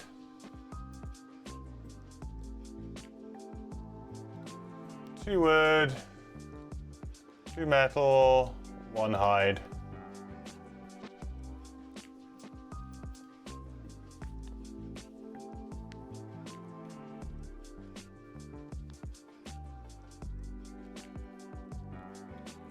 Do, do, do, do. 129 is probably craftable, so great craftsman. Yeah, we need this prosperity bump, right? And then I think we can start upgrading. Yeah, we could do that too. I think we need to do this first, then we potentially get it, right?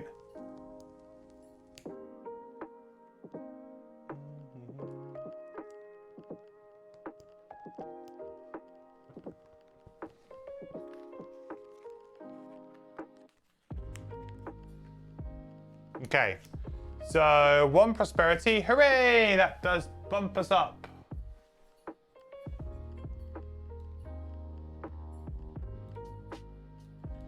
Five prosperity.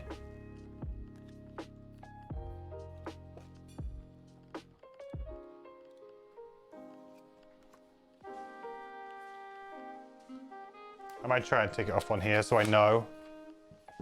Now I'm all caught up.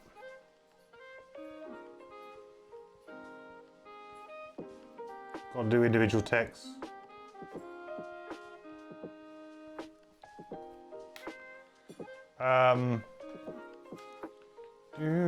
And it was 25.2 from the section book.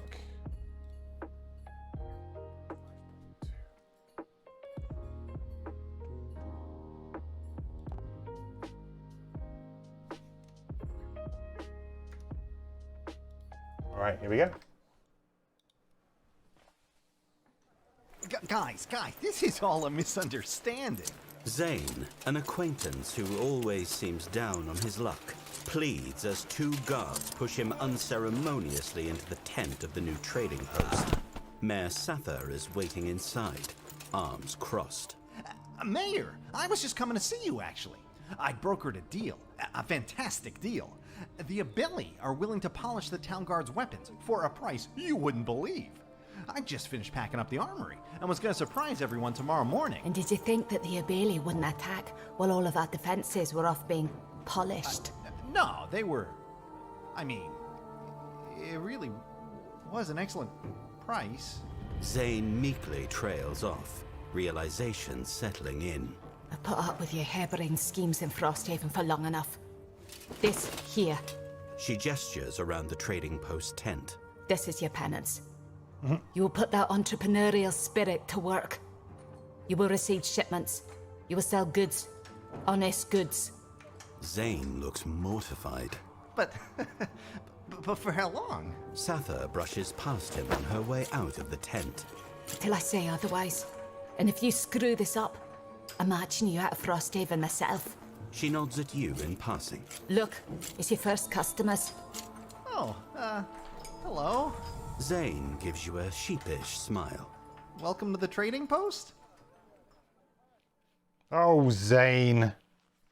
You crazy guy. All right, add winter event, winter outpost 80 to the winter outpost deck, summer outpost 61, and a winter road 41.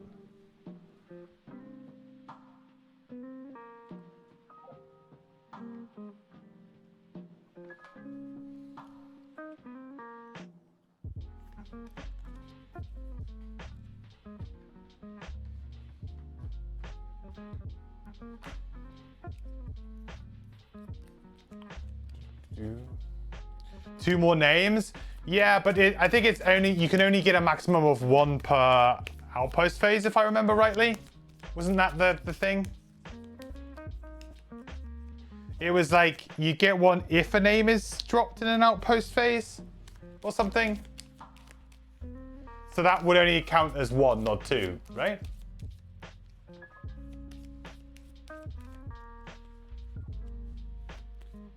One name per outpost, but you think it does happen most times. I think it depends if you construct anything or if you have the event, right? It did say like 8 times, which seemed quite low. So maybe they think you get it about 33% of the time. Yeah, it seemed quite low. Maybe not 33, sorry. Maybe about half the time. Because that would be in line with everything else.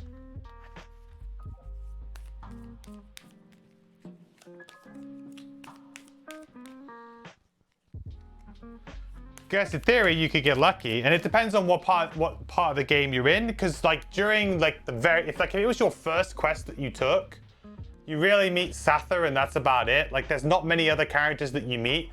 You know, at this point in time, we have a lot of the different buildings built where the characters are kind of living.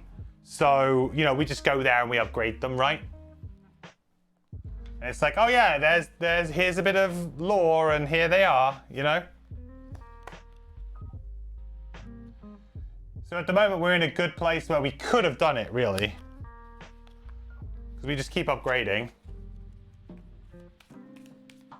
You did it in 13 outpost phases. Yeah, so that's pretty much like on the average, right? Somewhere like 15 is the intention. 13 is a little bit quicker than average, but not much.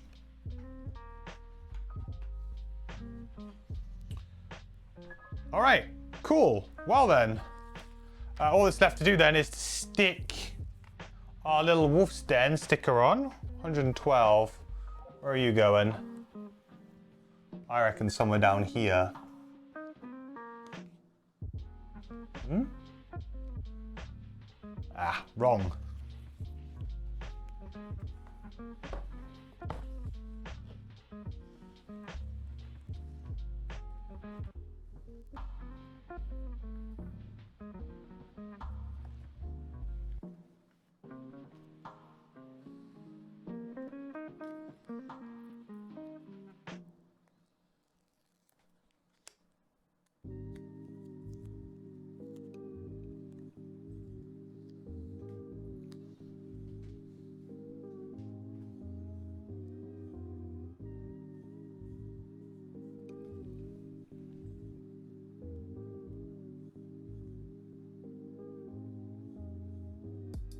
It's got to be in the forest somewhere.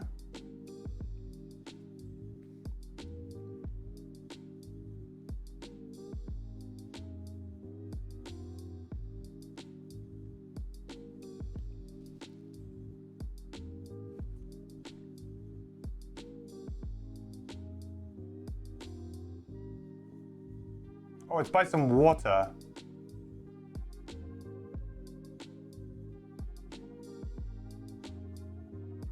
I could just look, but I'm being lazy.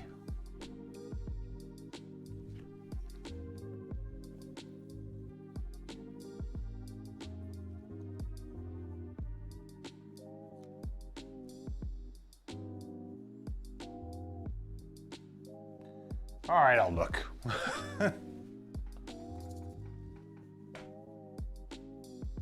What? Where? Oh, it's in Frosthaven? Bro. Baited. Oh. Not near water.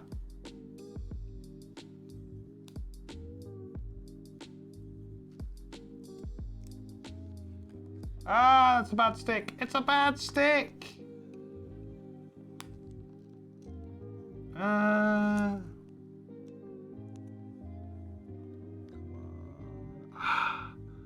Whew.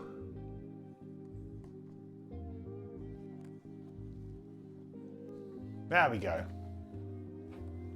Snow is a type of water. Yeah. Just in a different format. That was bad. I almost completely messed up my challenges deck. Cool. All right. Well then, that will be that for our first outing with the 2 new characters. Still a lot to learn. Like, I think still a lot to learn with both of them. But, you know, promising signs. We got through it. It wasn't a complete disaster. I mean, the first attempt was pretty much a complete disaster, but the second attempt was much better.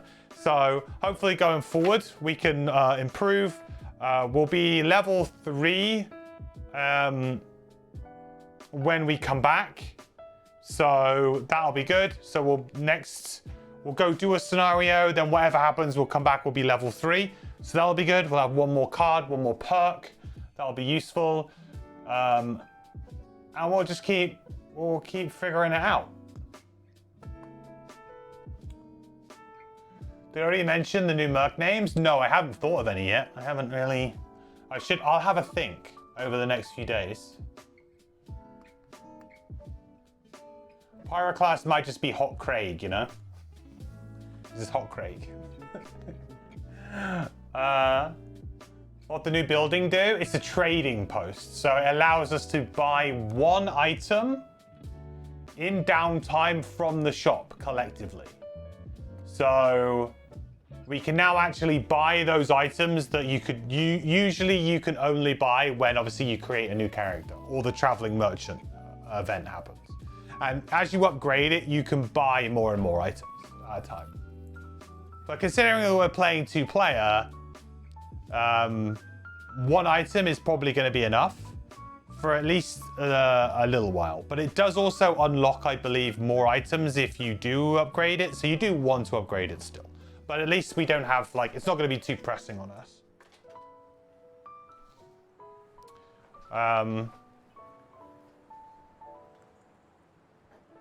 Yeah.